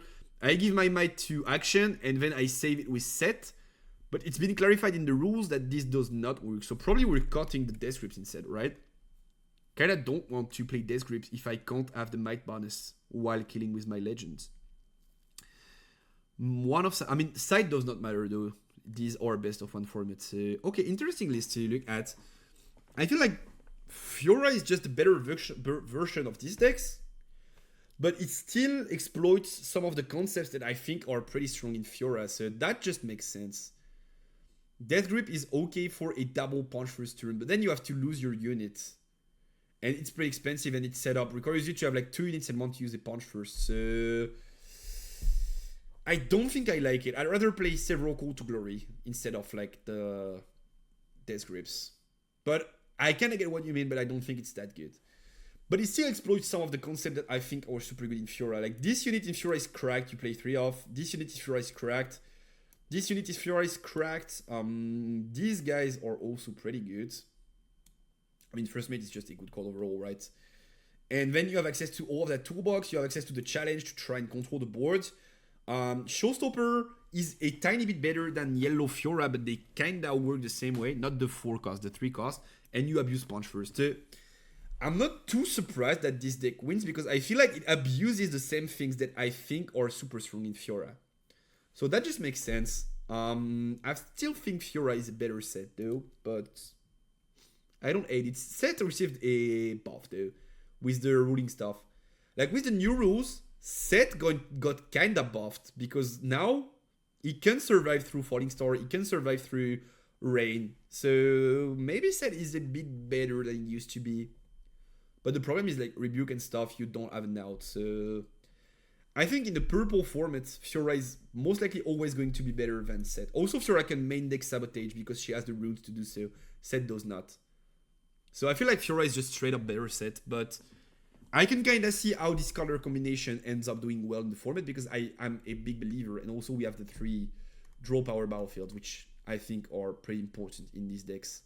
That's what this color combination lacks, draw power. Then we have Victors. Okay, them Victors are probably control, like unitless Victors, right?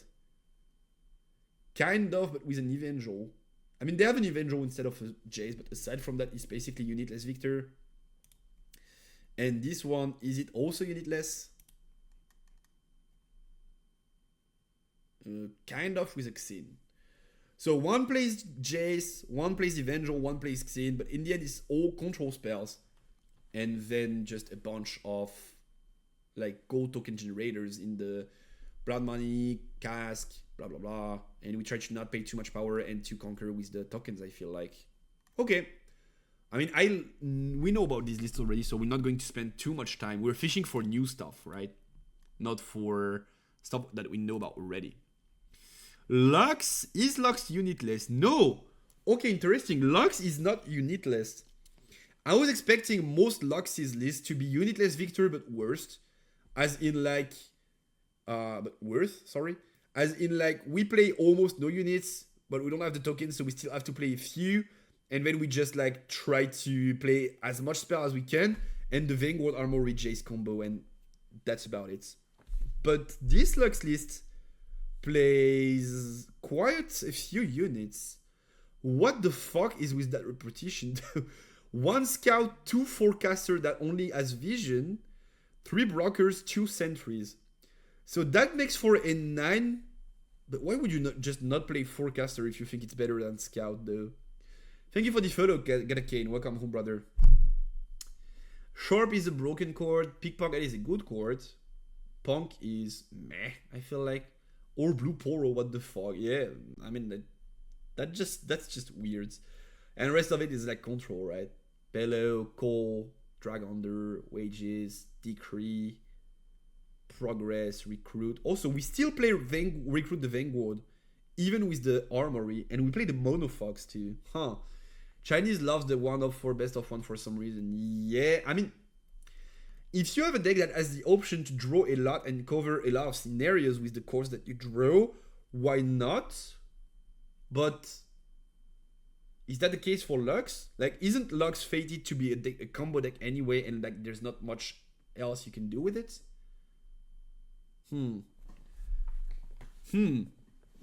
And also we play the Warps to have some sort of win condition in there. Oh, Rocket Barrage. Rocket Barrage. I'm never ever playing that card. It's so shit. Also, my new take is that the 2-drop Author Gear, yellow, is to be considered in any token deck. The thing with the Rek'Sai on it, right? Let me check. Altor. When a friendly unit dies, you make Sosme to draw one, then put a card from your hand on the top or bottom of your main deck. You think so? Maybe. I mean, meh. I kinda don't like it. It's not straight up card advantage. So if it was draw one, I would be down, of course, but nah. You choose your next draw. You don't, right? Exhaust me to draw one, then put a card from your hand on the top or bottom of your main deck. So, like, if you put a card from your hand on top of your deck, of course you draw it. But, like, if you put it at the bottom, it's kind of, like, random, right? Yeah, it does refine your hand, though. But I think it's just not valuable enough. Riposte is the entire deck, nothing else matters. Talking about Fiora, Riposte is part of why the deck is good. Yeah, it plays a big role in the deck being decent. In Hook, I think it's good. In Hook, it could be decent, yes. In Hook, I do agree. You exchange a card to the top or know what you draw, so meh. I feel like it's kind of meh. It does not bring value, which is the problem. MF, is it like Aurora? It has to be, right? I see Volleyboss. So it's definitely Aurora with the cold shot and stuff, yeah, okay. Right is interesting, though, but yeah. Aside from that, it's Aurora MF. And then let's not go too far. Let's stick to the top 8. Okay, so we got an interesting list in that set list there. I kind of like it. I think Fiora is slightly better at doing the exact same thing, but I kind of like it. Next regional is the Jin-An regional, and this one was won by Fiora. You'll say I'm a hater, and you're probably right, but I don't like that Fiora list. Someone pinged me on Twitter on like, look, this Fiora list won. And I looked at the list and I was like, this is so shit. Like, this list is so shit. But still, there are some concepts that kind of feel decent in the format. But aside from that, like, there are so many optimizations that could be done to that list. So we run only one draw power battlefield, and it's not even the best one. It's Sunken Temple. I feel like as long as you don't play that many spells, you can definitely decide not to run Dreaming Tree. But when you're playing 3 Punch First, 1 Death Grip, 2 Hidden Blade, 2 Riposte, and 2 Call to Glory, why don't you just like cut on 1 or 2 cards to make a bit more room for spells and play like Dreaming Tree? Like, I don't see a reason why you would not play Dreaming Tree in that sort of builds. But maybe they have the vision and I don't. And also this list is a Hook build of Fiora, which runs Baited Hook, of course, which also runs the sets, but only 2 of them, the Matrons, 2 of them, the Harnessed Dragon, 3 of them. Harness is pretty good when you hit it from Hook, because like it's only 6 might, so you can hit it on like a buffed Fiora, a buffed Matron, a buffed set, a buffed action, an equipped turn 1. Like, there are a lot of cards that allow you to hit the dragon on the Hook. And also in Fiora, it's not so bad because like you have enough runes, like you have so many runes that you can also hardcast it. Whereas like in set and stuff, like there are some decks that were playing Honest Dragon that just did not have a way to hardcast it because you never have enough runes. In Fiora, it's different. In Fiora, you tend to have enough runes to drop it. So Honest Dragon is not like giga bad in my opinion. This is a card that you could consider, but aside from that, I feel like the hook package is not so good, right? Like you don't get value in killing your own units. You have to play bricks. Madron is a shit brick. This in the early game is a brick. Rally the troops. Maybe because you want the buff to try and access the Honest Dragon and it still has that draw part. Maybe. 2 riposte is criminal. Why would you play only 2 riposte? Call to Glory is the same. Like, not playing 3 punch first, 3 Call to Glory, and 3 riposte in Fiora is basically declaring war. Like, that just does not make sense. Especially when you want to play like 3 fucking BF swords. See, in this deck, Altor makes sense. You put Matron at the top, chaining or activation. Yeah, if you want to play Hook, that does make sense to play Altor. I do agree with that. The rest of the list, though, is kind of what Fiora wants to do, aside from the Hook package. I'm not a big fan of the Death Grip loop, but the idea of the Death Grip loop is to make this dude mighty. Unsung, wait, did the pen go giga big? Make Unsung mighty, kill it with the Death Grip, draw 3, make one of your other units big, and like swing. And so you can technically conquer twice. Push with Unsung, use the buff, make it big, kill it, draw 3, make your other unit big, push the other BF. You have sort of a double push play that's available. The problem is that you have to have 2 units on board, usable, plus 1 buff, plus use Death Grip. Like, that's a lot of conditions, and outside of that, Death Grip is not so good in Fiora because you really don't want your bodies to die. Your bodies are giga variable. Action, when it dies, it gives back the gear, so you don't want it to die. Set is just a super big puncher that you never want to lose for free. Fiora is some sort of a tower that you don't want to lose for free. So I feel like I kind of don't like that Death Grip card in Fiora, but I see the combo, I just don't like it. I just don't think it's consistent enough to be valued. But good to see Fiora win. I think there's a lot of refining that could be done on the list, but good to see Fiora win. Then we have an Ezreal list, pretty interesting. I think Death Grip is more viable in Fiora gear rather than Fiora spells, but yeah, it's a situational combo. Yeah, kind of. I mean, it's the same, right? As in, like, instead of the spell, you have to have BF to make the Unsung Mighty, but it's kind of the same. It's kind of like, you have to have Unsung, then a unit, then equip BF, then kill it, blah, blah, blah. I mean, it's kind of the same. Technically, it's a bit better because you have the value of the BF that's still on the board, but it's not like super good. I'm a big Hook spammer. You want to have access to Accelerate from Hook, Xin, or Corina. Here could be interesting. Corina is a good card that's very underplayed right now. I do agree with that. What does that Ezreal list look like? Why? I mean, it makes sense in Ezreal to play a weird lineup of units of turn ones, especially when you play the shovel, because then you have sort of access to everything through the discords and stuff, and then you can kind of revive them with the rights. So I'm not like too mad about them playing that weird lineup, but why would you not play the Scrap Heap and the Merchant package if your goal is to cycle your deck and find you wacky one-offs and discard them? Why would you not play Scrap Heaps? And why would you not play Traveling Merchants as a 3-off? And then like all of these as 1 or 2-offs to find them and then revive them if that's your goal. I feel like I'd rather go for the entire Discord package if you want to go all in on 1-offs. I did it in my Silver list. I think it's a good strategy. But you have to have some sort of engine to make this go like pop off. And wait, what the fuck is that shit? Beast Below.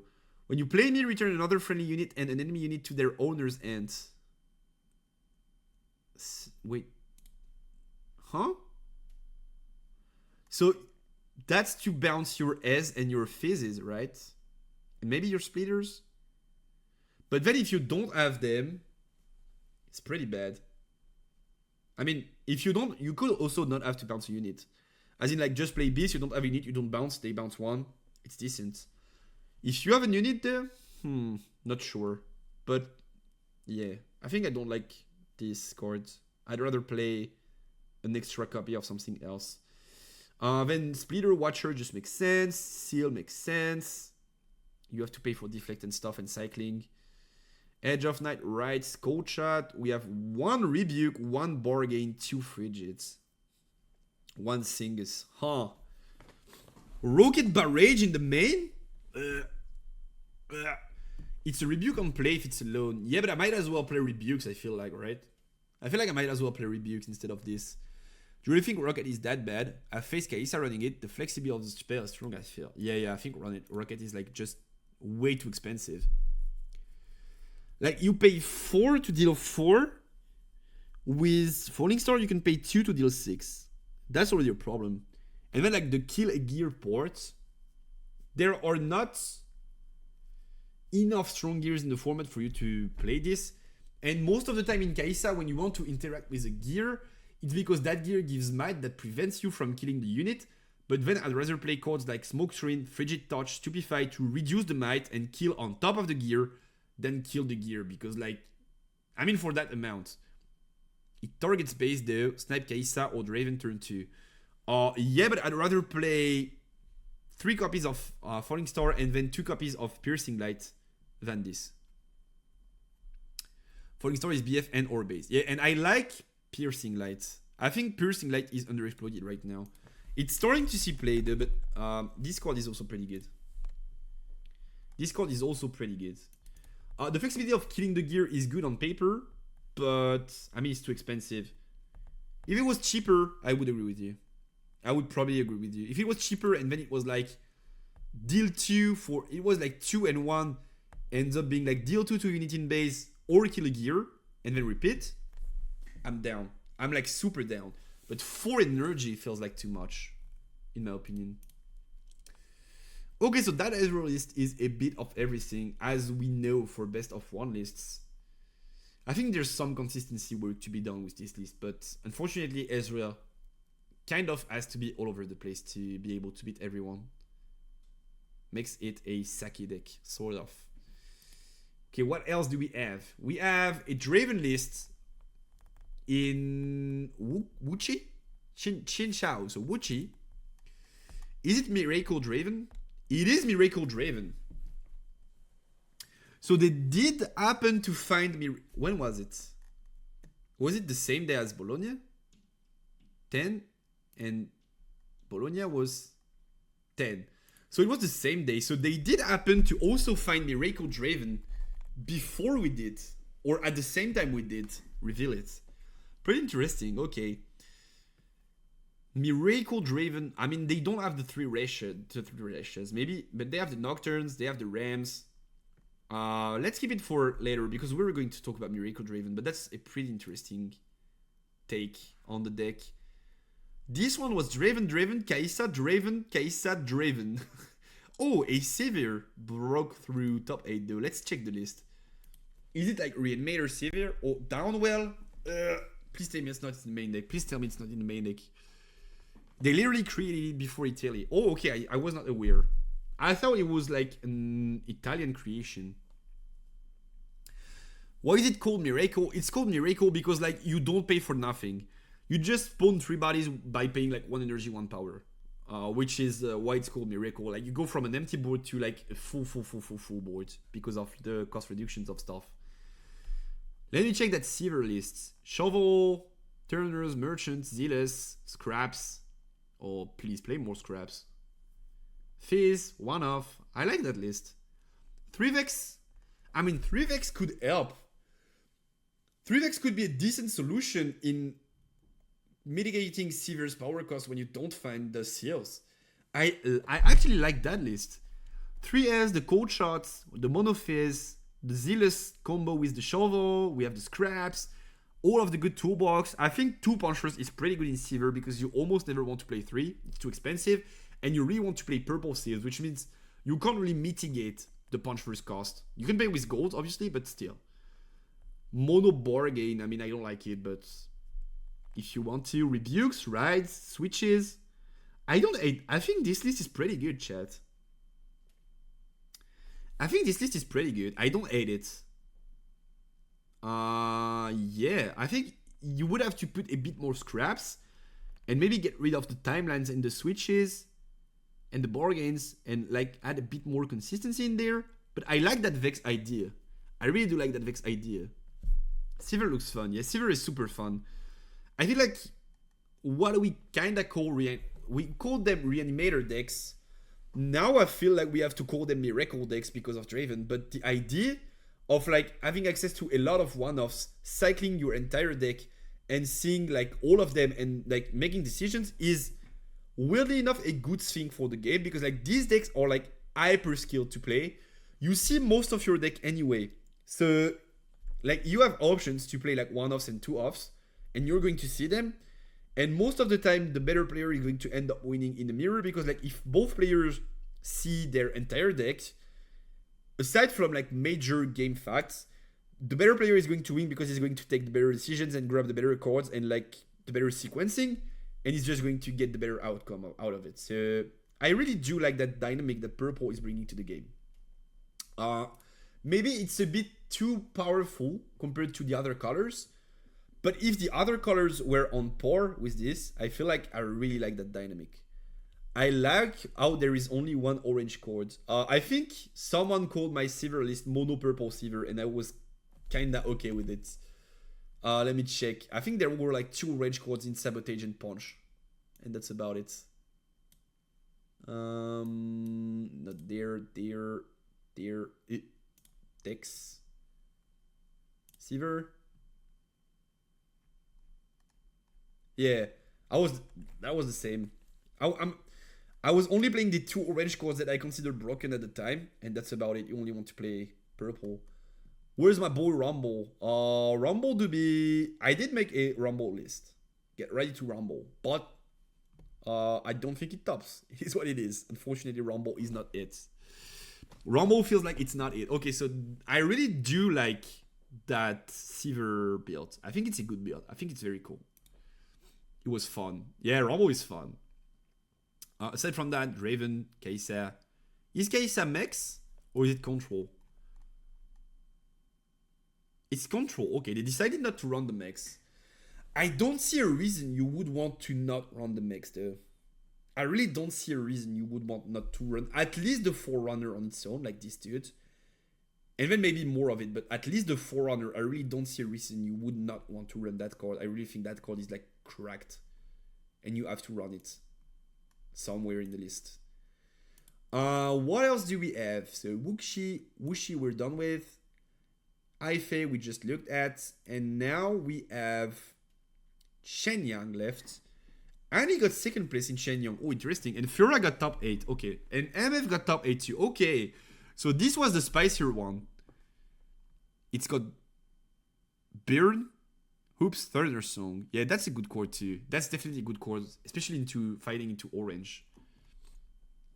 So what's that list about? It's about Brinier, Ezreal, Scrap Apes. Sort of a standard set one any deck, I feel like.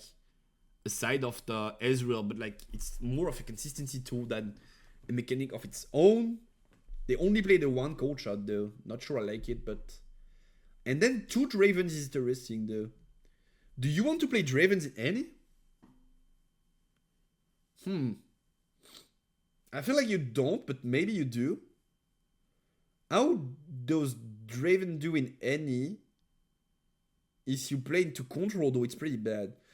Like one of the main strengths of any into Control matchups, as in Kai'Sa, is that you could basically accelerate each and every turn because of like the Kai'Sa, the Darius, the, what was the name, Sneaky Deck, and all of these cards that are able to constantly pressure the battlefield even if you don't have a unit on board. The fact that we remove the Sneaky Deck ends to input Draven's Onslaught, not sure I like it. Because then like they have way less accelerate cards to care about. They just like, if they get rid of this and we don't have a board, we can't win on the spot. We don't have the Sun Disc, we don't have... Not sure I like putting Draven in the slot of the Sneakies. Feels like any takes any good red card it can get. Draven is 50-50 though. Not sure I want to play Draven in any, but I'm not a big any fan, so I might also be mistaken on that port. Yeah, we are running the runners. Maybe you don't want to run the mechs. This I could see, like the entire mech package. But not running the runners just does not make sense in my opinion. It's just like too good of a chord. So MF, let me check that MF builds. Aurora, huh? Oh, we run the one of Temptation. Kinda hyped. Aside from that, it's Aurora, so it is what it is. But I kinda like the one of Temptation. I think this is a decent one of that could very well catch opponents off guard, especially when you're playing the purple package and like you have a lot of options to access it when you need it and not see it like in your starting end or something like that. And then Fiora, is it Hook Fiora? It is not Hook Fiora. It is Eclipse Fiora though. I don't think I like it, chat. 2 Fioras, 3 yellow Fioras. I could kind of see this unit is good. Is it good to the point that you want to play 3? Maybe not, but this unit is definitely good. I don't hate 3 yellow Fioras. Especially with equips. Like you can drop yellow Fioras, you can just equip on the spot and then like ready it on the spot. It has some value to it. That being said, playing like so many weapon masters with the 3 of Lucian and the 2 of Action with only 5 equips, you really want to see one. And you really don't want them to crack it with a Savage or something. But we have the 3 posts, we have the 3 challenges, we have the Sabotage, we have the Punch First. Once again, I definitely see how this deck performs in the formats. Also, we only have 6 turn 1s though. Huh. I think I don't like that. I think I really don't like that.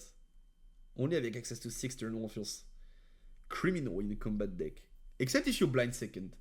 At least they play the 3 draw power battlefields there, which are the way to go in my opinion. Just Monastery should be Grove. Monastery should be Grove. But aside from that, I think I like that lineup. You don't have so many buffs. You don't even play the Monkey, so... and you don't play the Warmug. So it's basically Pit and Set that give you draw power. And aside of that, like if you don't see these cards, you can't do anything with the Irana. Nah, that's not good. You don't want to play Irana. You definitely want to play Grove. Gear Weapon Master decks are tricky because you don't have enough draw. Only deck that don't have this problem is easier with the tokens. Yes.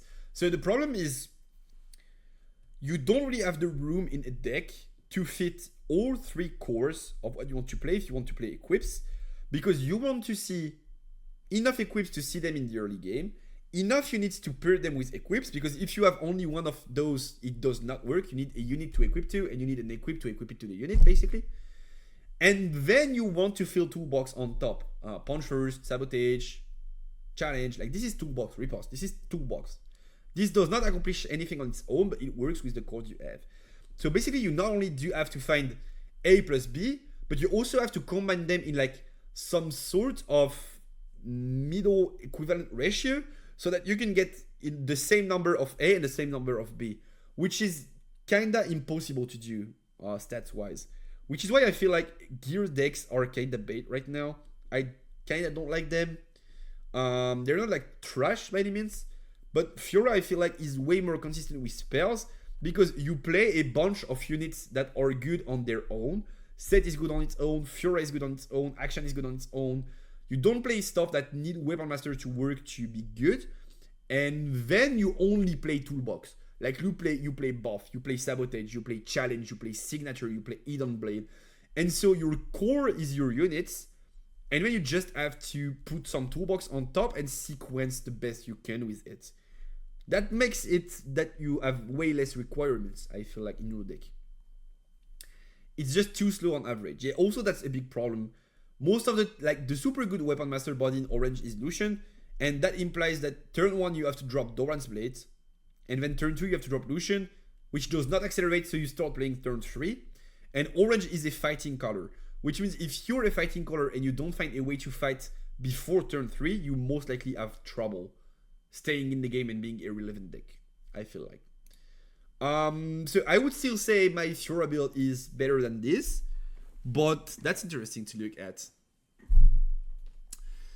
And then we have the Bologna tourney. So the Western tourney with the said Miracle Draven, and we also have like classic Draven on top of it. This is more of a classic build with the runners, the axes and stuff that also did well. So there were probably several people on Miracle Draven. I guess they tested as a team and stuff. So there were probably several people in on the stuff, and one of them won the event. But regular Draven still is one of the dominant decks in the format, and that's pretty interesting to keep an eye on. I feel like stuff like Briner just takes that deck to the next level. Like, you're playing into decks that have a good way to outplay you. Let's say Fiora with the repost and stuff. You drop Briner, that completely changes the dynamic of the matchup. Like, being able to run main deck Briner feels pretty good in that deck, in my opinion. But let's focus on the Miracle list of Draven. So the reason they call it Miracle Draven once again is because they just don't have a board, and then all of a sudden they just have a completely busted board with like 3 units that are 5 mats ish, and they completely destroy you. That's why it's called Miracle Draven. And the core of the name comes of these 2 chords. Wait, why is it like Giga Big Pen once again? It comes from these 2 chords.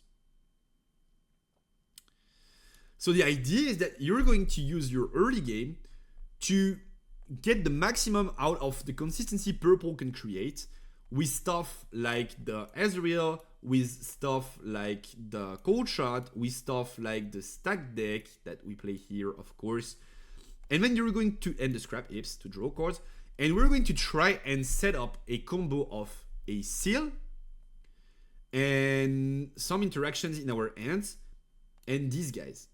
And what ends up happening is that we go for a big play turn in which like we go play Ezreal, pitch Scrap Heap, draw 3, play Cold Shot, look through the deck, find a seal, play that seal, play stack deck, and then all of a sudden we played like 4 or 5 cards in the turn, and Battering Ram becomes a 1 energy unit, and Rasha has a completely stacked trash to be played for free.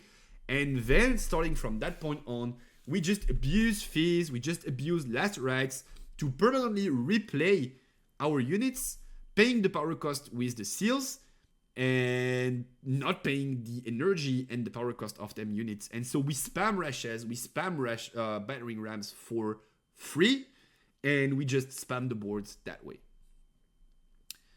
The miracle is to not fall asleep while your opponent tanks 5 minutes to play triple card shot, triple stack deck every turn. Yeah, that's kind of the plan, right? Like, they dig through the entire deck and they see them weird and wacky one-offs. Also, they see the Bushwhack. So Bushwhack is friendly units enter ready this turn. It's sort of a confront for red. So they just play like Bushwhack, and then like it also reduces the cost of these guys. And so they can just like play them ready and like conquer, fight about a bunch of stuff. Like, that's kind of the thing. Yeah, you don't play more rights exactly because of what Moritro says. Because like you are guaranteed to see it, and it's sort of a combo deck. You want to assemble the pieces of the puzzle you want to basically have at least one of each rights. Ezreal to reduce the cold shot, and seal. This is basically the puzzle you're trying to assemble. The rest of the deck is is about toolbox to achieve that goal, that purpose, and toolbox to fight. Star, flight, rebuke, blah blah blah blah blah. And then you can also play all of these weird and wacky one-offs because of the Discord consistency aspect of purple in the Vi, in the Bushwhack, in the Falling Stars stuff. And then you want to have as many copies of these as possible to spam them, basically. That's how the deck functions in theory. And the idea is to have the more consistent deck and to make it as consistent and as linear as possible. In like, I'm going to see my deck in each and every game. I'm going to run and stack for the same combo in each and every game. I'm going to resolve it in each and every game. There's not much you can do about it. My idea, seeing that deck, was that it still had flaws if you try and stop their consistency tools. That being said, it's not possible to stop Ezreal, it's not possible to stop Scrap Heap, it's not possible to stop Zone Warren. So the Zone Warren games definitely feels like a problem. But it felt like in theory, I did not play into it yet, but in theory, it felt like being able to, let's say, like defy their cold shot could potentially break their combo, sort of, and being able to prevent them from accessing all of them chords would kinda be enough to stop them, because these chords, if you have to pay the full cost, they are not good. They are just like average chords. The good thing is that you don't pay for them. So my question was that, is this deck able to perform through one or multiple interruptions, as in like defies, not so fast, blah, blah, blah, blah, blah. If so, it might end up being the best deck in the format. If not, it probably is not like as good. Also, some people have been telling me some decks have pretty good matchups into this one. Fiora being one of them. So I'm not going to like spoil exactly, because like I don't want to spill all the intel they give me and then they be like, bro, you leaked it. But there are definitely some decks that have a decent shot into these decks, I feel like. So what we're going to do now is try to look at a game of that Draven Miracle deck. At least it seems fun to play and maybe more fair. It is fun, it is consistent, which I don't hate, because like being consistent implies that the better you are, the better use you're going to make out of these tools. It's better than if the top deck was like a combo cloggy deck that if you hit everything in the correct order, your opponent can't win, right? Because then like it gives opportunities to like less skilled players to just draw the combo and win on the spot, which is not the case for Miracle Draven, I feel like. It feels very skilled. So I think it's going to feel decent. Also, as I was mentioning before, I did release a video on the main YouTube channel. That's what we were going to do tonight, the exact same. You guys let me know what you think about this new format, but it's sort of like that Rek'Sai video. We discover a deck, we talk about the list for a few minutes, and like what are the main axes, and then we just watch a VOD, and we try to see how this converts in like practical play, like actual play. I did this for the Rek'Sai control. I feel like that's an interesting format, so I'm going to try and release a few videos on the topic. If you guys think it's a good format, feel free to let me know, because like I'm testing stuff. I feel like I've not completely found the perfect way to combine both theory and gameplay, but this could be the start of it, I feel like. So how about we watch the finals, which I believe are regular Draven versus Miracle Draven. Let me just pop this link, this list somewhere so I can see it while we cast and see what's in the deck. Is that what you did on stream a few streams ago? Yeah, it was last week's stream. It was last week's stream, exactly. That's the same. Like trying to understand like what's happening at the table and like what's going on, who's making which play, and like is that good enough or not. That's exactly what we did with the Rek'Sai versus Fiora game. Let's try and jump onto the finals there.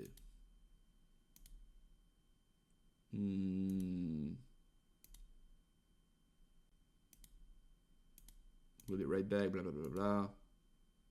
Blah, blah, blah. People shuffling. Okay, let's go.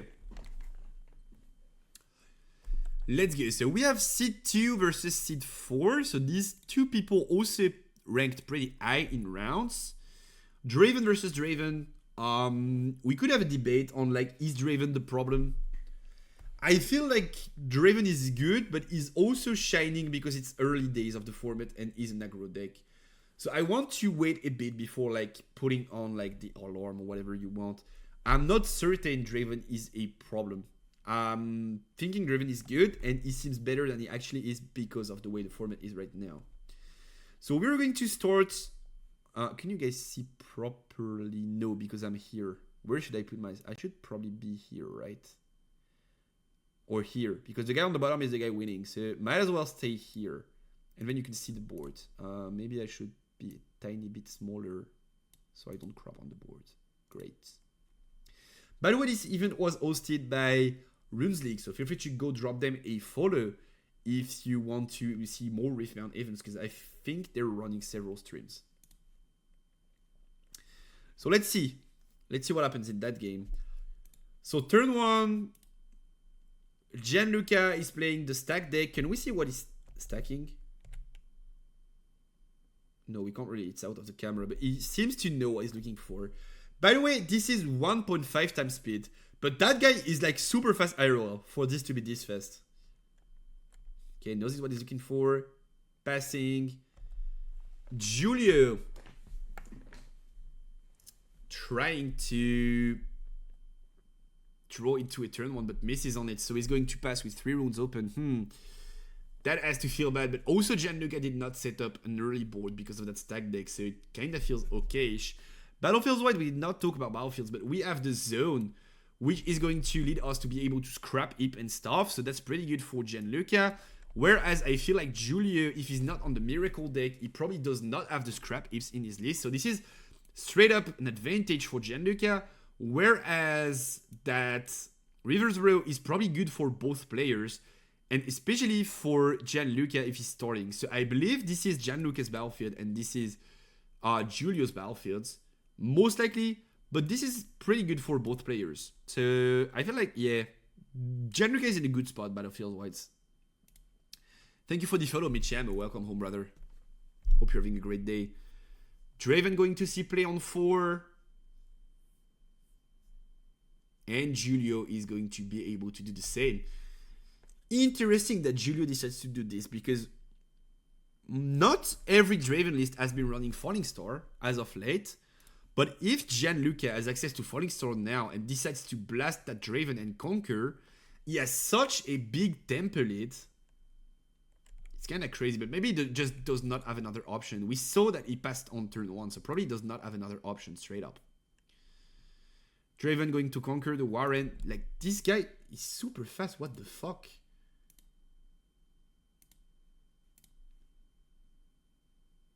This... Wait.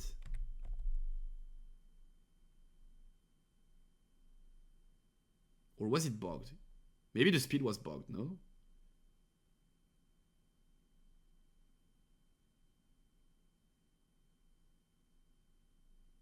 Oh yeah, speed was giga bugged, no? Like 1.5 should not be that fast. It is pretty fast though. No, it is pretty fast.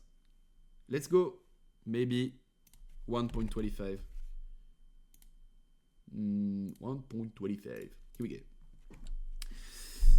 Should be better. Okay, dropping the Draven, passing. Then Draven is going to conquer zone. We are going to get rid of the scrap heap, drawing 2 cords, one of the scrap heap, one of the zone, and stacking the trash. And as you can see, he already has like a billion cords in hand. Can we try and count? Can we try and count? He has like 1, 2, 3, 4, 5, 6, 7 or 8 cords in hand by turn 2. Obviously, he played stack deck that replaced itself. He played scrap heap that made net worth. He played champion, so he did not like play cards from his end that like depleted his end, but he has a lot of options already, and he's fishing for the combo, right? And now with 6 runes open, we're going to see him float a rune to play a seal. So we already got that part of the combo through. Code shot going to be played. We're digging only for 2 this time. Decides not to repeat it yet because too expensive. We're just abusing code shot to dig further, and also we have access to the fizz later on to try and draw into them codes. Yo QC, how you doing, my brother? Hi brother, some French guys scammed me a few days ago. I ordered 4 purple seals for 15 euros each, but after a few days they went up to 35 and he canceled the order and sent me a refund. I'm telling you because I'm really nervous. Unfortunately, ain't much I can do. Some people are scammers. Being a French guy myself, I'd like to say it does not have anything to do with him being French. He's just an asshole, wherever he comes from. But feels bad for you, man. Sorry, brother. How you doing, brother QC? Alright. Using the floating and... Can we have, by the way, is this full quality? Can we have a bit better quality than that? It's pretty low. Is what it is. Wait. So for 2 we play traveling. That makes sense. And so this turn we played seals, traveling, code shot. So 3. Why would we tap only one? Love you all. Dang man, those Frenches. Well, it is what it is. It is what it is, man. We toxic. We toxic. Bro, to be fair, I know we toxic. We less toxic than Italians, but we toxic still. Doing well, back from Nexus Night. Did you win it? What are you playing, QC? Good to know you're playing Riftbound, brother. Best game. So this is 2 energy, right? It comes from Roubaix, and his nickname is Postel. I mean, I don't know about the dude. Unfortunately, I don't know about the dude. I'm Italian. I know, right? I guessed from the Mi Chiamo. You guys, when it comes to court games, I mean, we can't really say all Italians. But if I were to say, like, make a ranking of, like, the nations, like, the citizenship of players I had the most problem with, it would be 1 Italians, 2 Frenches. And I did play a couple, like, actually a lot of European tourneys. So I did play into, like, Deutsch, Germans, English, blah, blah, blah, blah. It would, and I'm biased because I'm French, obviously. So it would probably be like 1 Italians, 2 Frenchies. That's not to say every Italian and French is scammy, but you get what I mean, right? I played any for the first time, 1, 2. That's fine. That's what it takes to learn the deck. Any is cool though. Kinda casino, but cool. Yeah, this is 2 energy, right? We're right. Battering Ram. So being able to play Battering Ram for 2 energy on turn 3 is just pretty good. So we already had some part of the combo. We had a unit to play for a chip amount, plus a seal, plus a cold shot. So we can drop an early Battering Ram. That is only 2 energy. And now on turn 3, with passing turn 1, so we don't have a unit from turn 1, we have developed a Draven, a Merchant, a Ram, and we have cycled through like a third of the deck. Like, this is pretty impressive. This is pretty impressive already. Draven is going to try and fight. Decides to use Draven's ability. Julio going to think if he wants to do the same. Yup, decides to use Draven's ability too. So we now have a floating rune open, and we have a 6/6 trade on Dravens. Decides to tap 2 to repeat the Blood Rush, and Fight or Flight going to send that Draven back to base. So we force the Blood Rush to come out. Oh, I'm on pen mode, that's why I can't pause. We force the Blood Rush to come out by paying that power, and when we use the 2 remaining runes to get rid of that Draven, we win the combat, so we get the gold token, we get the draw of the legend, and there's not much Julio can do to counter that Fight or Flight. He can Fight or Flight the Draven or rebuke the Draven to make it a tie, but he can't make it so that he wins the combat, unfortunately. In Master List, Telecorn or Scout in main list, I can't make a choice. Which one is Scout? Let me check. Which one is Scout? Navari? Huh. Interesting question. Depends on what you're afraid of running into, I would say. Probably has to be Navari though. Because of like purple. Fucking Riot completely broken purple. Everyone's playing purple, and purple is really... Yeah, purple is strong, but I don't hate it. I think like, while being strong, it still rewards skill and decision making. And it still is like somewhat balanced. It's about consistency more than anything else. It's not about like being completely cracked. So I don't hate it. I'd rather have this than unfair combo deck 101 that just has to find like 3 cards to win the game on the spot, and you can't do much about it. Like, let's say in this scenario, this Draven player is playing into like Kaisa. Well, Kaisa just goes like Singularity on Draven, Singularity on Ram. Ain't much you can do, right? There are counters to this situation.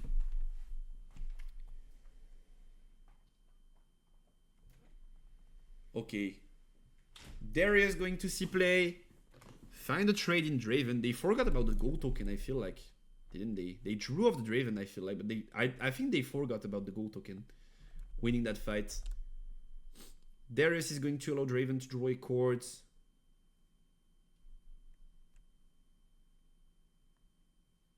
And we are deciding on the Zone Warren, getting rid of the Forerunner, which is not a super card. in the matchup, because like it's going to get either bounced or sent back to base, but it's not going to be killed most of the time. So the tokens don't really have value, which is why you kind of want to get rid of it with that zones. I don't hate that play. In other matchups it would be criminal, but in this matchup it just makes sense. My favorite legend is Yi. I won the skirmish 7-0-1 and several local tournaments, but can't make him work well in set 2. What do you think about it? I think Yi is pretty bad in set 2. There are too many problems going Yi's way in set 2. Punch first is a problem. You were king in early game, like you just put a Poro in the BF, they can't do anything about it, but it's not the case anymore because like orange decks can play punch first. Also rebukes and stuff like that were always one of your main issues, but not many decks were good at playing purple aside from any, and now basically every deck is playing purple and finding consistency in it, so we see more rebukes. I used to say the only way green loses into purple is if they see several rebukes, and now basically they're going to see several rebukes in each and every game. So yeah, I think he has a pretty hard time in the upcoming formats. It's not like trash, but there are a lot of issues with Yi, I feel like. Merchant going to be able to discard another scrap heap, draw another card, and then we're going to be able to conquer that reverse row.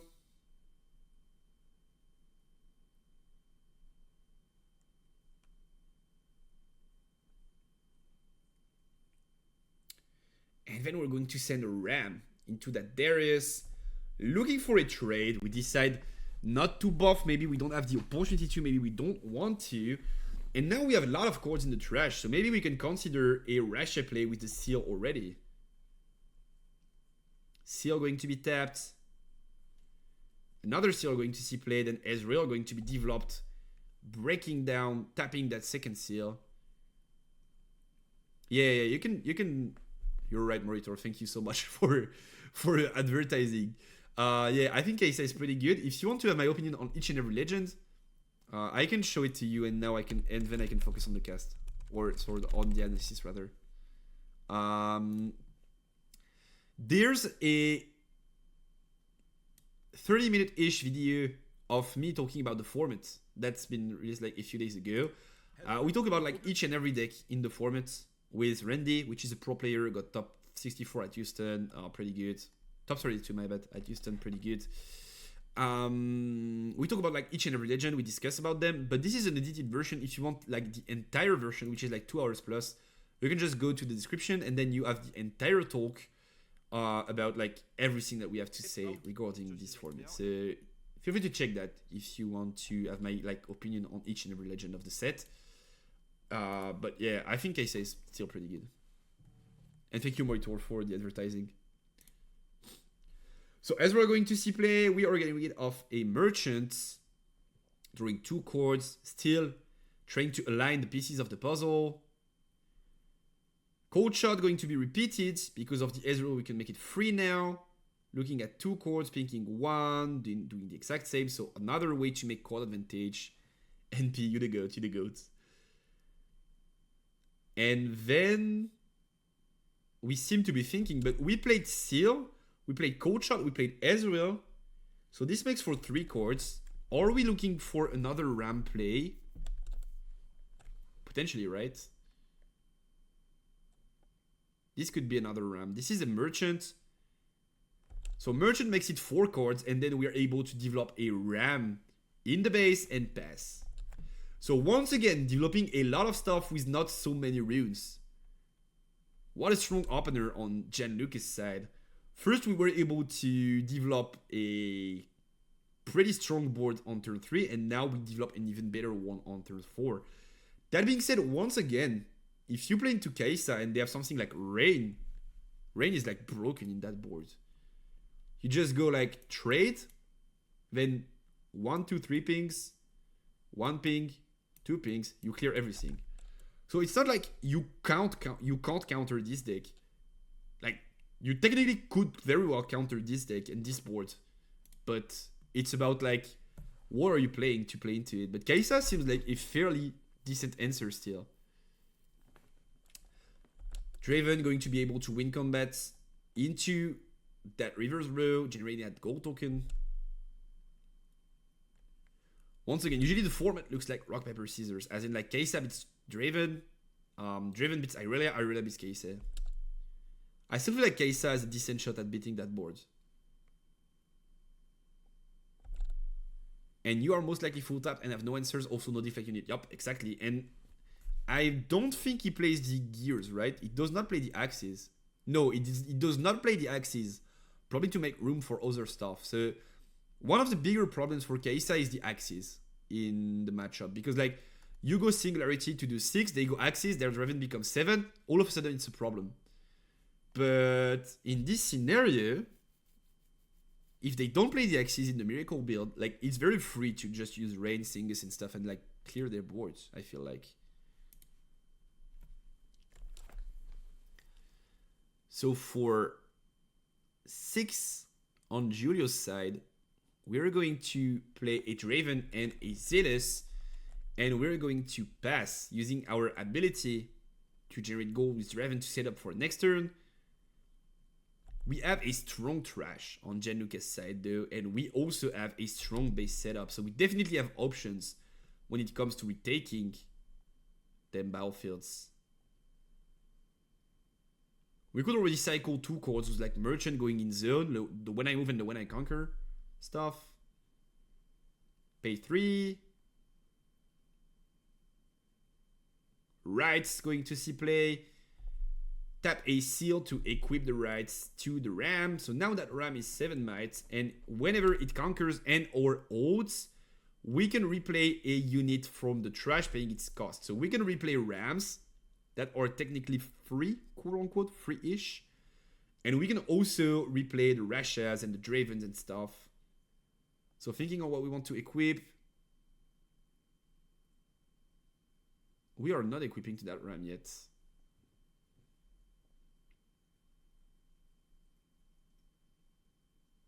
Gianluca thinking.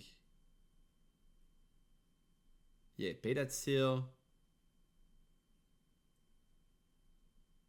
Is going to be the play anyway. We have the power. We're going to drop a Rasha for free, because 2 Rashas for free, because we have more than 10 cards in the trash. So that Rasha is 0 energy cost, and then we just have to pay the power, but we do it with the seals. So that way we can spawn them for free. And we decide not to equip the rights then, and to go for a Conquer. Thinking on Gianluca's side, but maybe we go for a Conquer with the Merchants to cycle once more. No, we're going to recycle a purple power to equip to that ram. Then we decide to recycle 2 cards. Oh, that's why we did not want to equip the shovel before, because we have to recycle 2 cards from the trash to equip the shovel, and that would have put us below the 10 cards mark in the trash, which would have meant that we can't play the Rashas for free. So we had to play the Rashas before, which is why he replayed that one. Nice on Julio for letting him do so. Yeah, it's the classic Draven builds. So far from what I'm seeing, I don't think that build, like the board right now is getting out of hand, but because it's because it was never controlled. Like turn 3 you develop, it's not control. Turn 4 you develop, it's not control. Turn 5 you develop, gets to the point where you can't control it anymore, right? But if you play into case and stuff, I feel like they could control it while you're building it, and so it does not feel as unstoppable as it looks like right now. But yeah, the tier list was made before Miracle Draven to happen though. So Ram Hound going to conquer, we're going to draw a card because of Draven, then we're going to use Ram Hound's ability to only pay energy to replay the Ram Hound from the trash. That looks fun though. That looks pretty fun, chat. Because we played, this turn we played, what did we play? We played Rasha Shovel. So that Ram Hound is 2.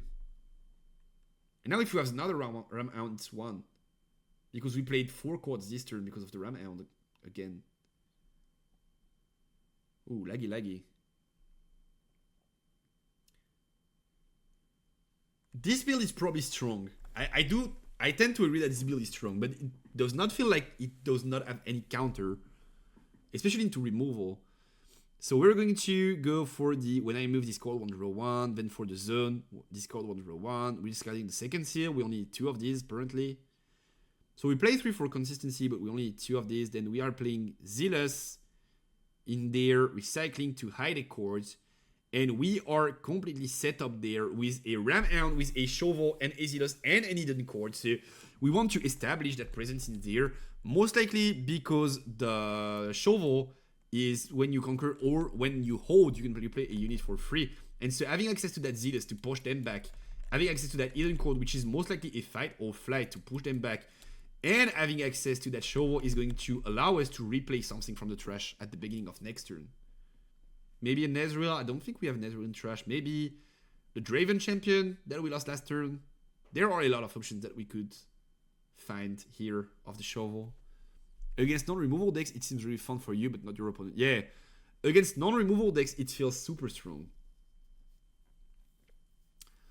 Brynir going to eat the board. What a drop here. Brynir feels like an insane drop here. They can't use the hidden chord. They can't use the Zealous here. Huh. Wait, no, it's play chords, so they can use the Zealous, but they can't use the hidden chords. So it's to play around the hidden chord, but they can still play around the... They can still activate the Zealous. They just can't play chords.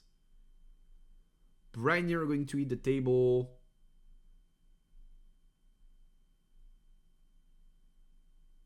Thinking on what we want to do. Double Draven going to be sent.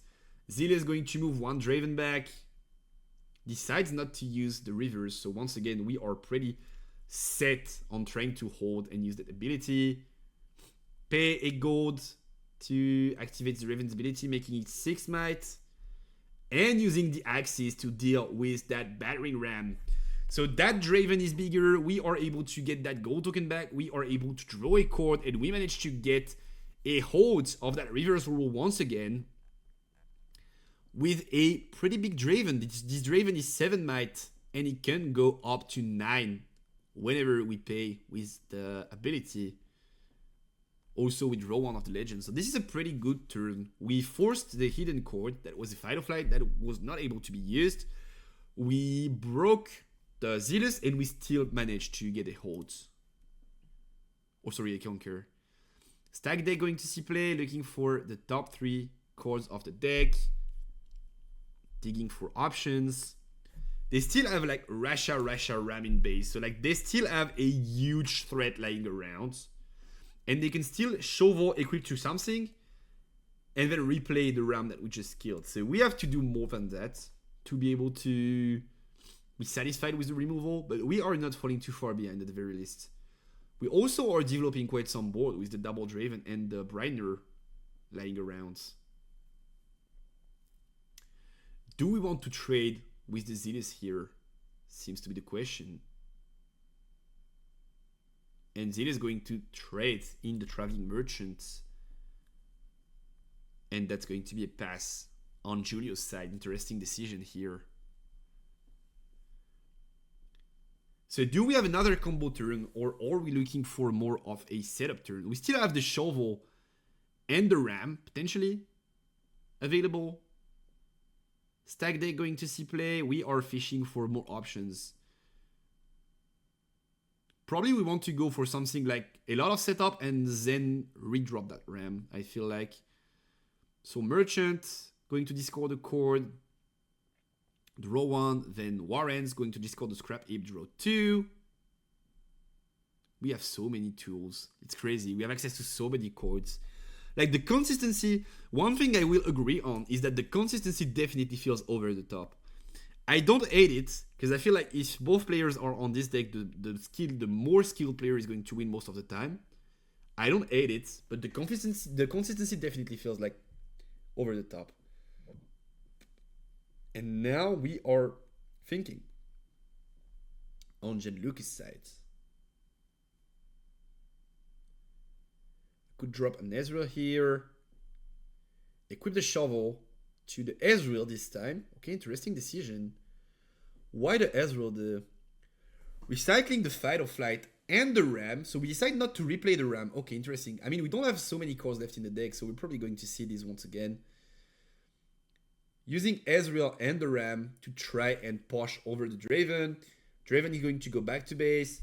We can now use the shovel to pay the cost and replay another Zealous fan. So the Zealous combo, the Zealous loop is on. That's also something crazy that you can do with the shovel that I did abuse in my silver list some time ago.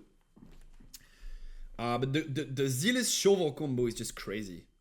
Like it's even better when you hold, because like they push you Zealous, you send them back to base, you hold, you replay Zealous. They push you Zealous, and like it's just an infinite loop basically. This is crazy. And then with 4 runes open, this looks like more of a setup turn than an all-out combo one though. But double Russia going to be moved, or is it only one? We're thinking double Russia going to be moved to the zones Warrens, and then using 2 energy or not. Thinking here on Gianluca's side, we're just going to pass here. Julio untapping everything. So now what do we have to do to try and trade into that board? This S is 5 because of the shovel. This dude is 5, so this is 12. So we have to send enough to threaten 12 and force the Zealous. It would probably be like Draven plus Draven, then use both triggers, see what they do. And then if they Zealous your equipped Draven, which most likely they're going to do, you have what it takes to at least get rid of the Ezreal with this Draven. And then you can pressure the Ram with the Brynir, probably something like that. But then this battlefield is left empty and they are ahead in score. So this is not a winning play. This is like, I'm not losing right now play, but this is not a winning play by any means though. We have a lot of runes though, so we definitely have a lot of options coming out of the hands. Also, cause like Rebuke and stuff are a thing. So we could potentially Rebuke that Ezreal to get rid of the shovel for next turn, and then try to trade into Zealous and Ram. That would be definitely easier to do. As in like attack into Zealous Ram with both Ravens, trigger above both. If they send back one because of the Zealous, you just kill it. You just have it in base and you just kill the Ram with the other one. Would just make sense. We are thinking here. That is provided that we use a Rebuke though, which we probably don't want to do on an offensive situation, but looks like we don't have a choice. We are too far behind score-wise. We need to catch up somehow. And that means conquering both battlefields this turn, most likely. Okay, so we are deciding to attack with 2 units as expected. Zil is going to see play, probably sending back the Draven. We decide to send back the Brynir instead. No, it's Draven. We keep the Brynir in this battlefield. Just makes more sense. And now we have to use that Brynir to at least deal with some stuff. We decide to equip the axe to the Brynir, killing that goal. So that Brynir is now 8 might. But Gianluca has 4 runes open. He has access to Rebuke. He has access to Fight or Flight. He has ways to get rid of that Brynir. And that's what feels scary, right? Like, them all-out combo turn, it kind of felt like he was tapped out. And like, if you clear the board, you just win on the spot, kind of. But now that he has runes, for a combat deck, it's like super odd to trade into such big bodies with 4 runes open. Because you have to send something big, because you try to trade with something big, and then they just go Rebuke, and you lose everything, like tempo-wise. You just lose your Brynir, you just lose your axes, like you just lose a lot. So, yeah, like this spot, from this spot on, it feels kind of unwinnable. If you play a control deck, though, clearly not the same. Like, look, we have to do so much to try and get on top of what they built, and now if they just go Rebuke, yup, that's what they decide to do. Rebuke being used on that Brynir. Brynir goes back to Ants. And now we have them equipped lying around, but we spent so much trying to combat the battlefield, and we lost. Ain't much you can do.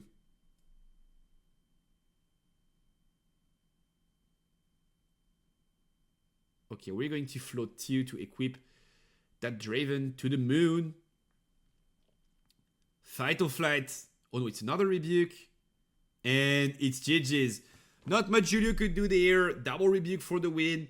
That's also a big part of what I feel like this deck has as an edge.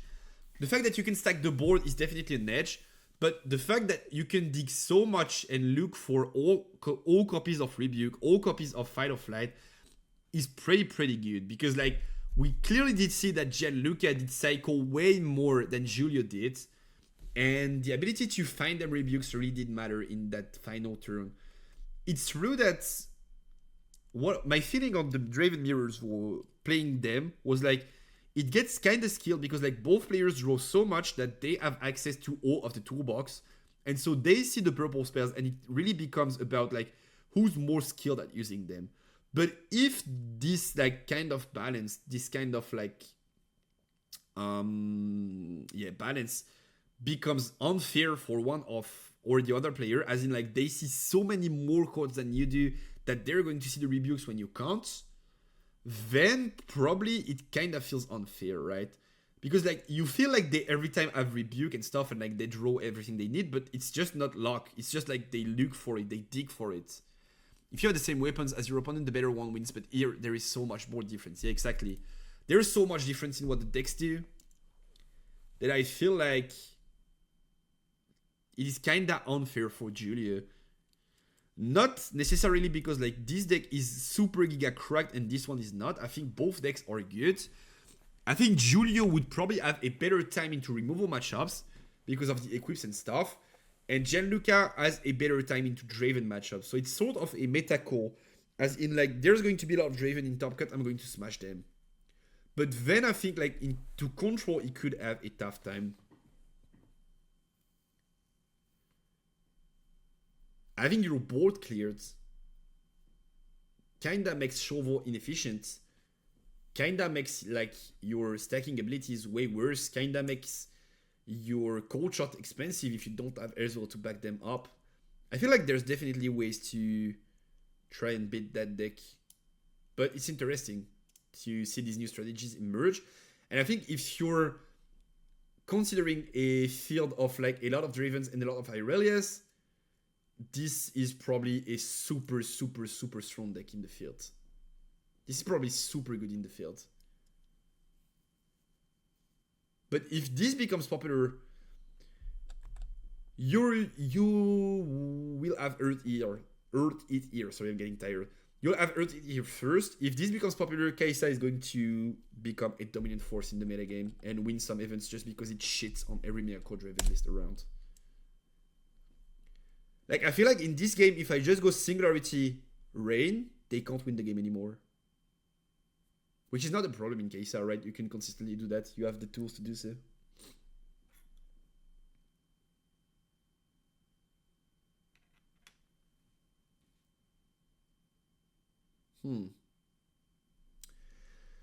So game 2, Julio is going to be starting most likely, but I feel like that's going to be the same end result. Once again, big BF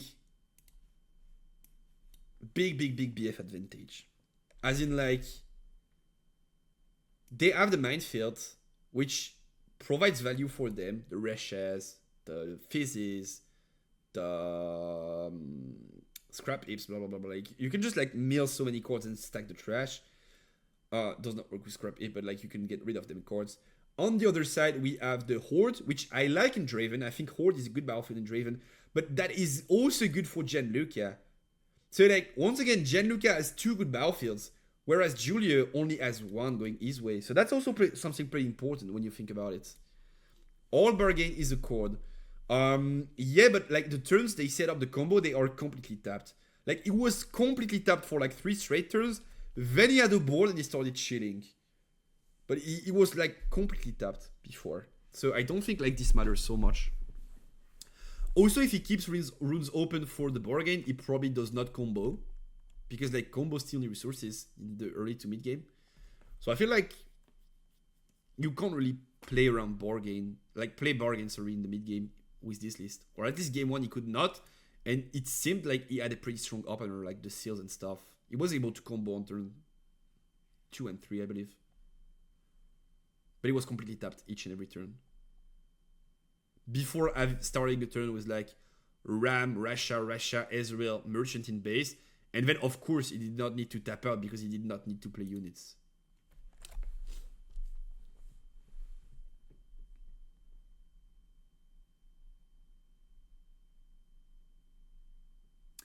So Julio is going to be starting. Can we find a turn 1 play here on Julio's side? Yeah, we do in the Treasure Hunter here. Gianluca going to be going second this time. So we won't be ahead score-wise this time. That's a big difference. We will need to catch up at some point, but the board establishes makes me think he's going to be able to. So we look for 3 cards of the deck with the stack, trying to find a turn 1 play most likely. Do you want to find a turn 1 play or do you want to find a combo piece? Which one? If you have the, like, you don't have a turn 1, you don't have a combo piece in your hand, and you stack deck and you see both, which one do you pick? You probably pick a combo piece, right? You give up on turn 1, it's fine, I guess. As long as you can pull the combo off. Merchant going to see play. And we're going to pass.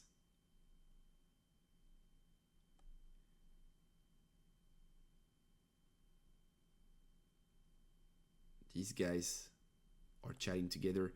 Julio feels like he's talking to a lot of like people there, but yeah, combo. I feel like, yeah, you want to look for combo. So Draven going to be played in base. That Merchant is kind of important because it denies the Treasure Hunter conquer. Because if you conquer with the Hunter, that Treasure just give them, that Merchant, sorry, just give them a free trade. And so that gives them a draw of Draven, which we kind of don't want to let happen. So we decide to keep that Merchant at bay. So that way we don't give them a free draw. But seeing how game 1 played and how fast they are able to swarm the board, I feel like you kind of don't care giving them a draw. Like, anyway, they're just going to draw so much that I feel like just give them the draw. It's okay, no? Like, you have to get in there. You can get that gold token. I mean, you can't really because, like, you play the Draven, but you at least get the gold token from the Merchant.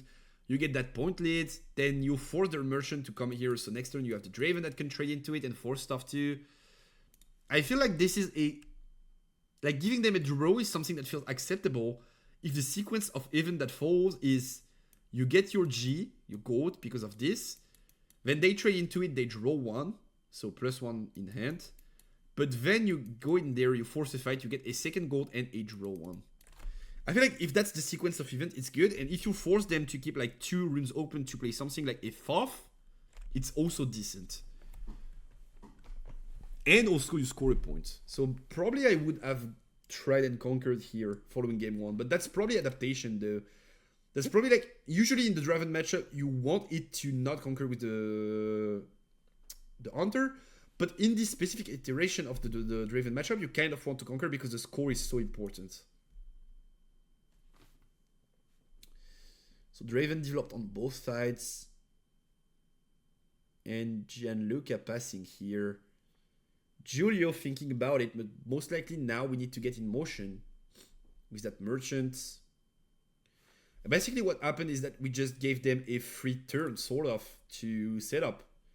Like, they had access to an extra draw, they could set up the Draven, and now we're going to be conquering with the Hunter anyway, and we're going to give them a free fight anyway. I think I don't like that play. I just hope it does not lose, because he was not able to... Like, he misses 1 or 2 points. Turner and Hunter are going to be milled. Okay, we don't care too much about this, it's fine. It's not like rebuke something, which you'd hate to see. And then with 5 runes open, we're just going to pass on Julio's side. This feels pretty bad. Would have I think these guys play several Draven, so would have loved to develop another Draven. Yeah, he played 2 game 1. Would have loved to develop another Draven. Would have loved to develop a Kaisa. Would have loved even to develop a Darius to set up for next turn. Not being able to hurts. And probably implies that we don't have a hand of them hands. Merchant going to discard Scrap Heap. We are going to draw 2. And we are fighting over the Treasure. Going to use Draven's ability to draw an extra card and score a point. Mill 2, we see the Rebuke and the Seal. So some combo pieces going away. This we don't like. But it still stacks the trash for Rasha to become efficient faster. And then we have access to that Draven to Draven fight if we want to look for it. Cycling a purple rune to play a seal, tapping it to play another seal. So we already had 2 seals anyway, so we don't care about the third one being milled here. Then Draven going to engage in combat. We're going to tap 2. And a seal to play the rebuke. Bounce their Draven to the hands. And pay 2, we're also going to rebuke their Draven. The problem is now they have the merchant and we don't have a board anymore. So,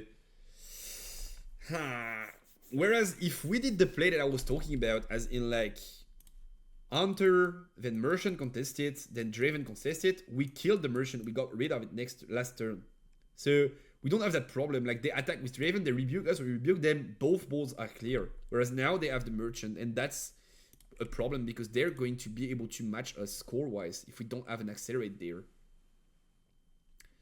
Stack deck going to see play. We are fishing for some options here, maybe a body to drop. Draven going to be replayed, and now they have the board. And the Ram!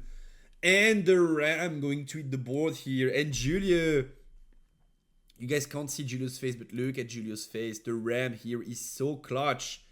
That Ram is going to be able to put so much pressure next turn. That's a problem. That's definitely a problem. And now we don't have anything. We don't even have the runes lead. We have the seals, so we know that on the opposite side of the board, so we know that on the long run, we are going to lose the resource war. And we also lose the tempo right now because of that Ram dropping. We played... What did we play? We played Rebuke, we played Draven, we played Seal, and now we play the Ram for 1 energy. What a combo there on Gianluca side. And look at that. With 6 energy, he was able to play Seal, into Draven, or into Rebuke, into Raven, into Ram. And on the other side of the board, Julio with 6 energy is just able to play a tapped Draven and pass. Like, that's so much of a difference. It really does not feel fair for Julio, and I don't see how this game does not go into a quick 2-0. Stack deck going to see play. We find the Russia. We probably want to pick that guy, right? That guy is completely free now. Gianluca thinking about it. Maybe there's like Rebuke something in there.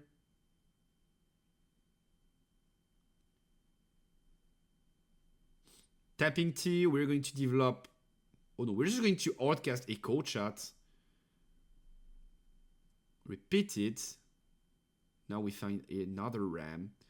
So we played stack deck, we played cold shot already. Merchant going to move back to base. We can pitch 1, scrap it, draw 1, and then draw an extra card. So another batch of resources just landing into the end. And we have the Falling Star. We see the Falling Star here. Ram out, going to be able to conquer. Get to 3 points. Do we want to get the gold? Feels like we don't. We have the seals anyway, so it does not matter so much. And then we're probably going to want to try and play the Falling Star, right? If we get rid of that Draven, I mean, they could have Axis, though. If they have Axis open, that Falling Star is pretty bad. But if they don't have the Axis, Gianluca is so lucky. I always roll a drop 2 and Ezreal. They need to ban that card. Ezreal? Ezreal is strong. Is it ban-worthy? Probably not, right? It's just a good consistency tool, but it's not like so correct on its own, I feel like.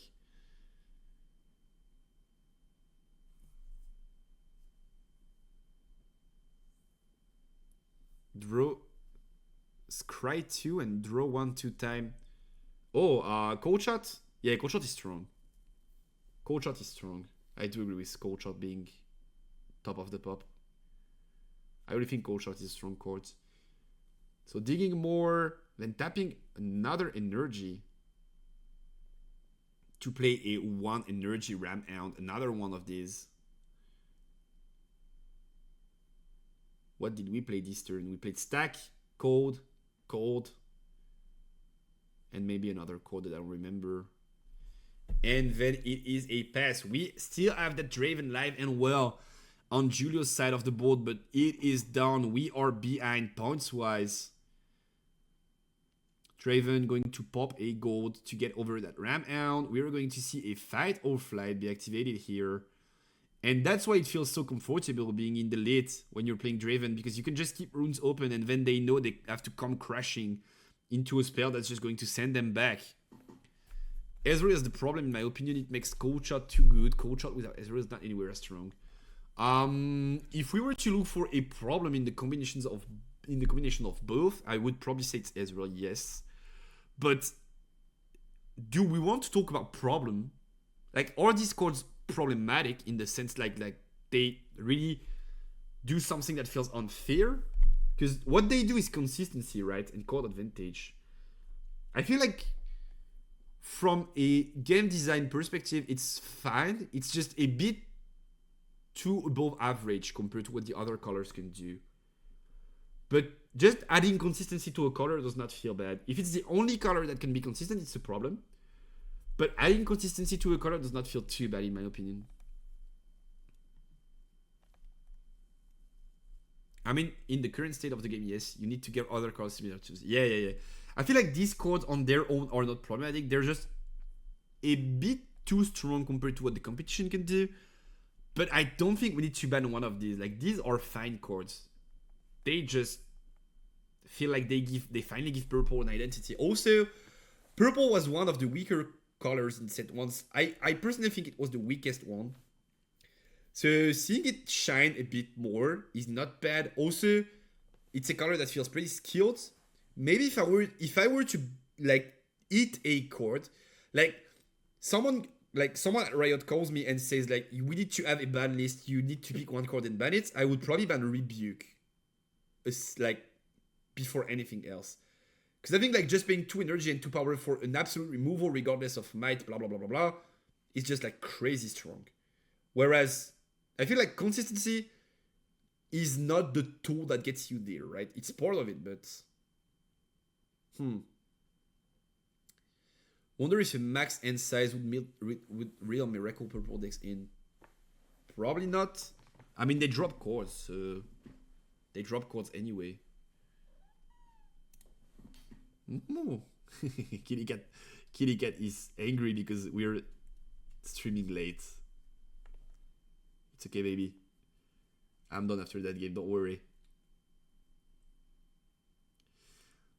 Okay, we're going to be riding that Draven in so we can find another opportunity to fight, but they have the fight or flight again, which means they're going to be drawing another card of their Draven, even if we can still push back in with the Ride the Wind. Yeah, Ride the Wind makes the Draven ready. We're going to decide to fight or flight our very own Ramhound instead of the Draven, because that Draven has been readied by the Ride the Winds. So we win combat, we still get the gold, we still get the draw because of the Draven there.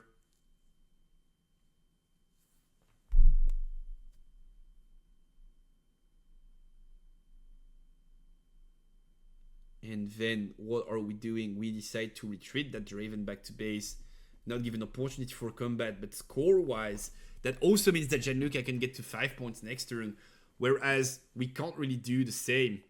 Draven being moved back to base. Can we develop something else here on Julio's side? We definitely would love to. Yes, we finally found a body, and we find the second Draven to develop here. So base becoming a bit more stacked, but look at what we have to face. Double Ramhound. What's the name? Not Ramhound. Ram, sorry. Double Ram. Plus the Draven, plus the Traveling. Battery Ram. That is, Ramhound is a yellow card. Merchant moving, pitching one. Then we're going to get to 4 points, proc the Minefield, mill 2. We get the Zealous now. So if we get access to that shovel, it becomes like super good instantly. Then tapping 3. Ezreal, yup. Using a seal, pitching a cord to draw 2 more. Do we have a scrap heap? We don't, but we have a Falling Star here to look for 2 extra cards and options on Gianluca's side. And then we're going to use one of our battery rams, or 2 of them actually,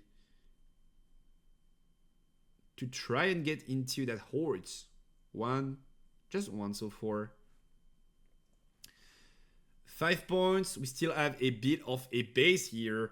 The gold because of the horde, and then for 3 extra energy, are we going to drop a Fizz or another Ezreal is the question. We have both in end, we can see both. Thinking on tapping on Gianluca's side here.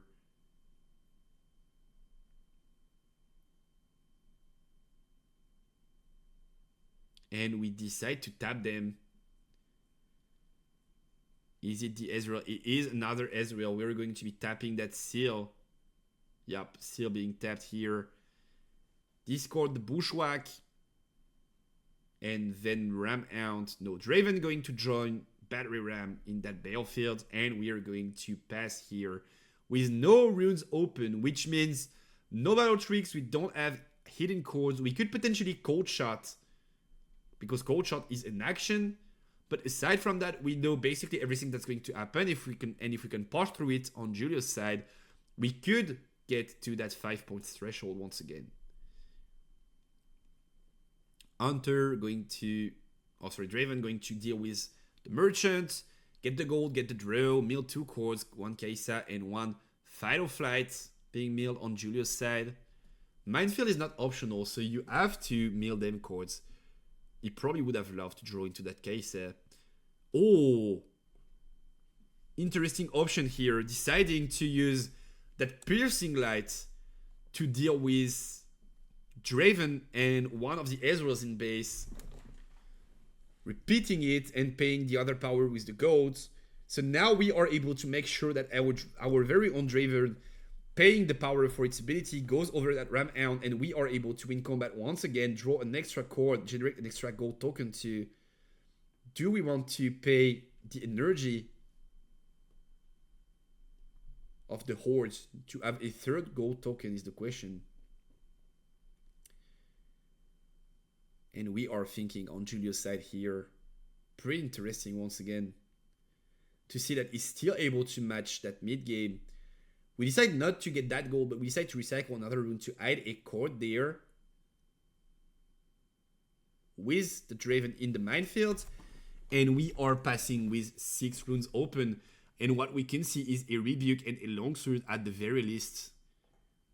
Julio has a lot of interactions available. He did not use a single Fight or Flight yet. He only did use 1 Rebuke, I believe. So he has several Rebukes available, several Fight or Flights available, and he has all of his equips, of course, the swords and axes. Kaisa can beat this deck. I feel like Kaisa could probably beat this deck, yes. I feel like removal could be a problem for this deck.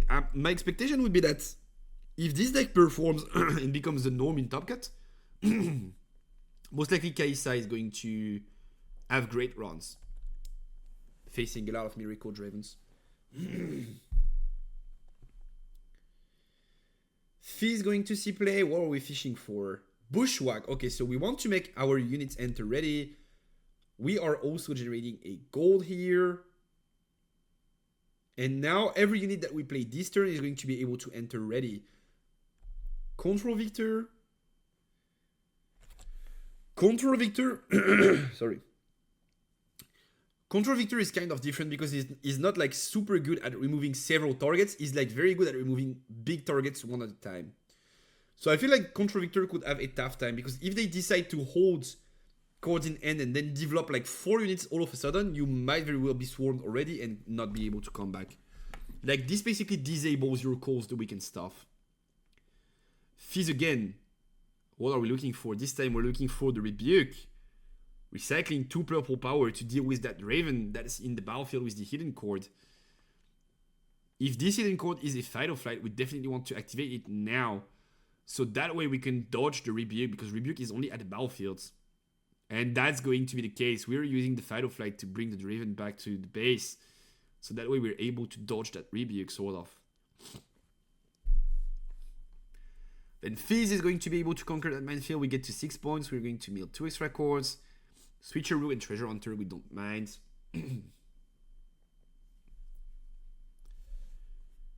And then, do we want to try and trade with that Draven? Having all runes open, it feels kind of scary to try and trade into that Draven. Rasha being played here for free, of course, entering ready because of the Bushwhack. and Rasha and Battery and Ezreal are going to be sent into that Draven. So there's definitely a lot to do here on Julio's side. But if we're able to do something like rebuking some of them units, it would feel pretty decent in my opinion. +2 on the Draven already. We are going for the trade. We decide to not let go of that battlefield. Tap 2 here and recycle them to play a rebuke on that Rasha. Is Rasha the solution? I mean, basically they can play anything for free, so it does not matter so much. Then Axie is going to see play, equipping that Draven, putting it on the 9 might mark. Switcheroo going to make that Draven 3 mites, and that Ezreal super big here. Ain't much Julio can do about this one, I feel like. Unfortunately, everything resolves, so that Draven is 9, and now that Ezreal is 9, and that Draven is 3. So it loses to basically anything. And that's not 2 energy that's going to change this, except if you could play Switcheroo, but we don't have the power to do so. Angle Shot going to see play. We decide to move the axe to the Draven and draw a card here to save it, because Draven axes have temporary, so if you don't have them equipped, they just disappear at the beginning of the turn. Which allows us to save that axe, but not to win that game, unfortunately. I feel like Rasha going to be replayed for a purple power. And then 2 last runes going to be tapped for us to develop a Vi. And that Vi is enormous. Look at the amount of core that we have in trash. That Vi next turn is going to be completely unstoppable for Gianluca. And now we have to not only be able to conquer both battlefields on Julio's side, but also to deal with that Vi. And we can't do it. It's GG's. Gianluca winning this event with the Miracle Draven list. That was super interesting. That was pretty interesting. I feel like there's a lot of stuff that Kai'Sa could do to try and beat that deck, but that's definitely a deck that has a super big edge in the Draven Mirror and probably shitstorms Irelia too. The question is, will Kai'Sa be able to deal with it? But I feel like a good old control Kai'Sa list could be able to take it through. Still super strong strategy. I feel like Draven is definitely going to try and move on to the strategy from now on. It's not budget friendly though. You have to run all 3 Ezreals. You have to run like a lot of codes that are kinda expensive, I think. Ezreal is going to be expensive for sure. Like, maybe I would not be surprised if Ezreal is red Kai'Sa. The Draven is kinda expensive. The rest of it is fine though.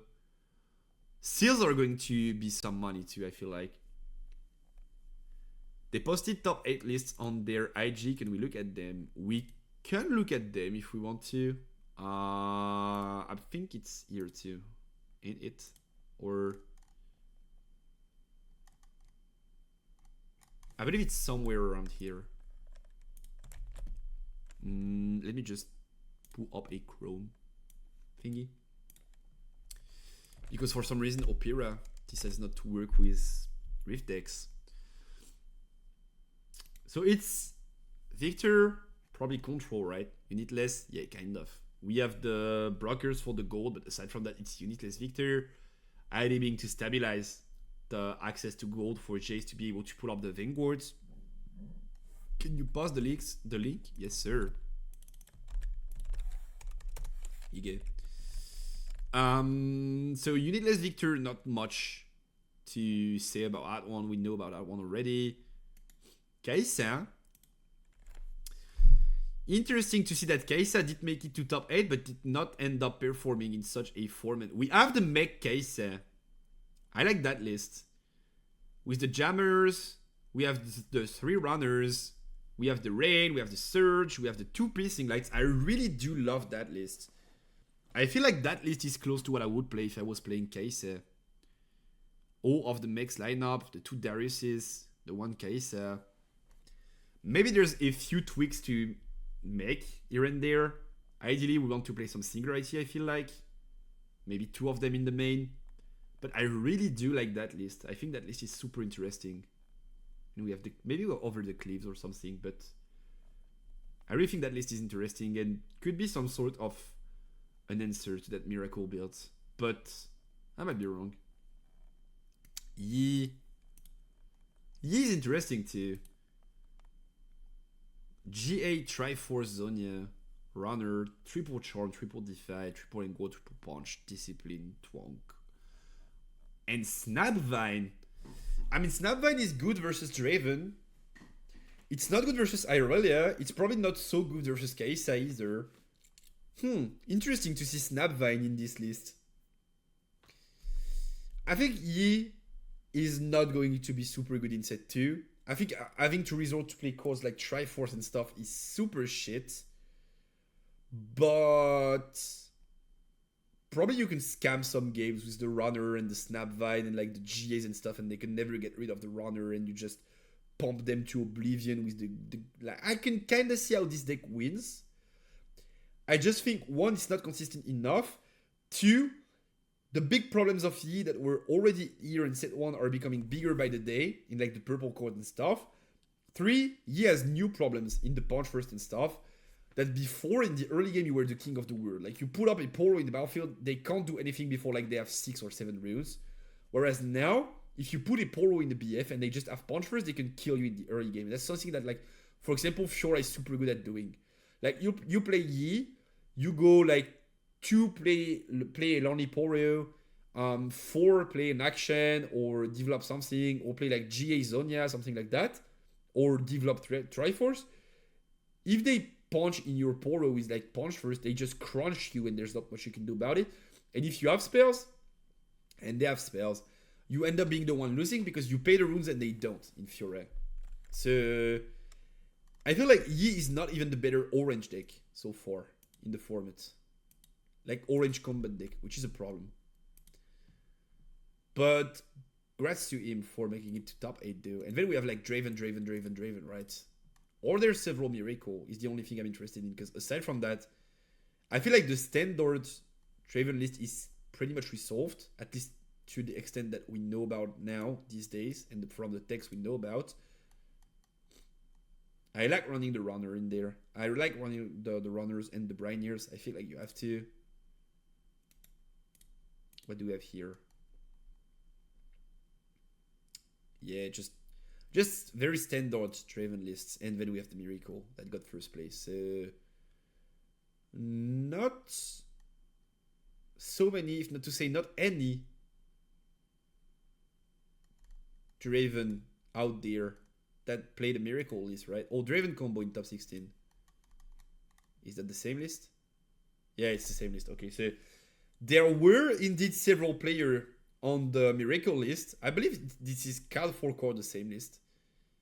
And this guy lost in top 16. So this list definitely seems to be double. Would be interested to see what he lost to. Can we have that? Combo Draven, where's that? Can we have the pairings or stuff? No, we can't, right? Okay, did he play on stream? What's the name? Gaetano Pipa. Gaetano Pipa. What's top 16 Gaetano Pipa? Top 16, no, round 6.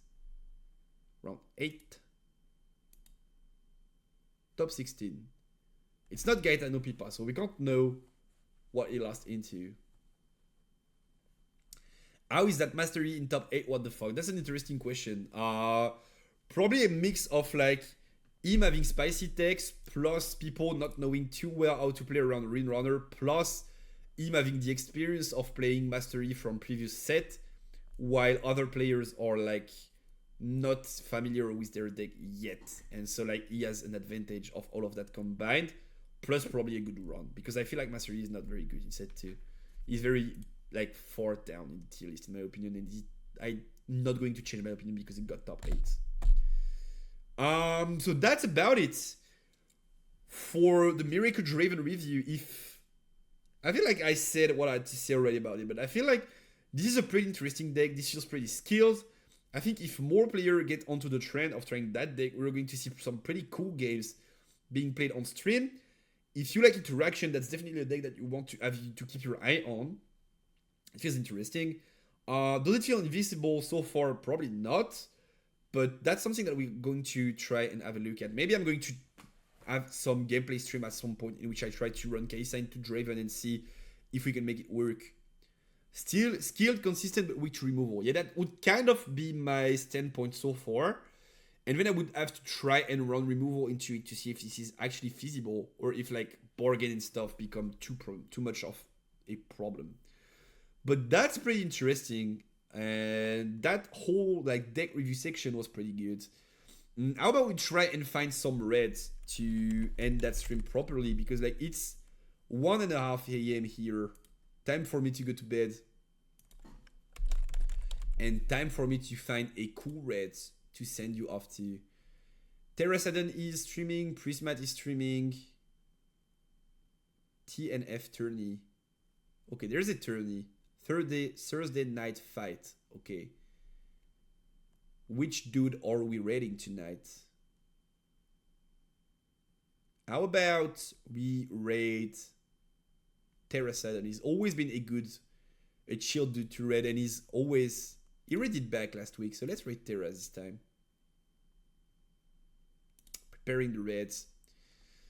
So thank you so much, guys, for being here. The raid is going to drop soon, so you guys can go to Terrasadon's channel and enjoy some set 2 gameplay. Thank you so much for the support as per usual and for being here. It was cool chatting with y'all.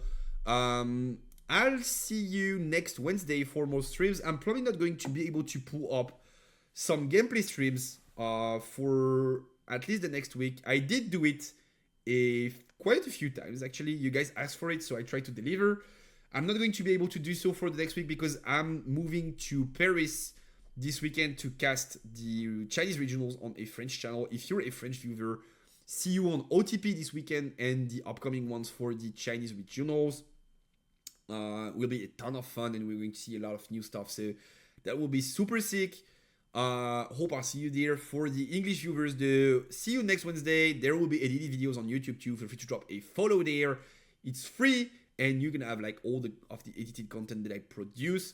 Hoping to see you there on next Wednesday. And with that being said, hope you had a great time. I did have a great time. I enjoyed this kind of like theory talk streams, and being like having a chance, the opportunity to exchange with you guys is as fun as it's ever been. I love it.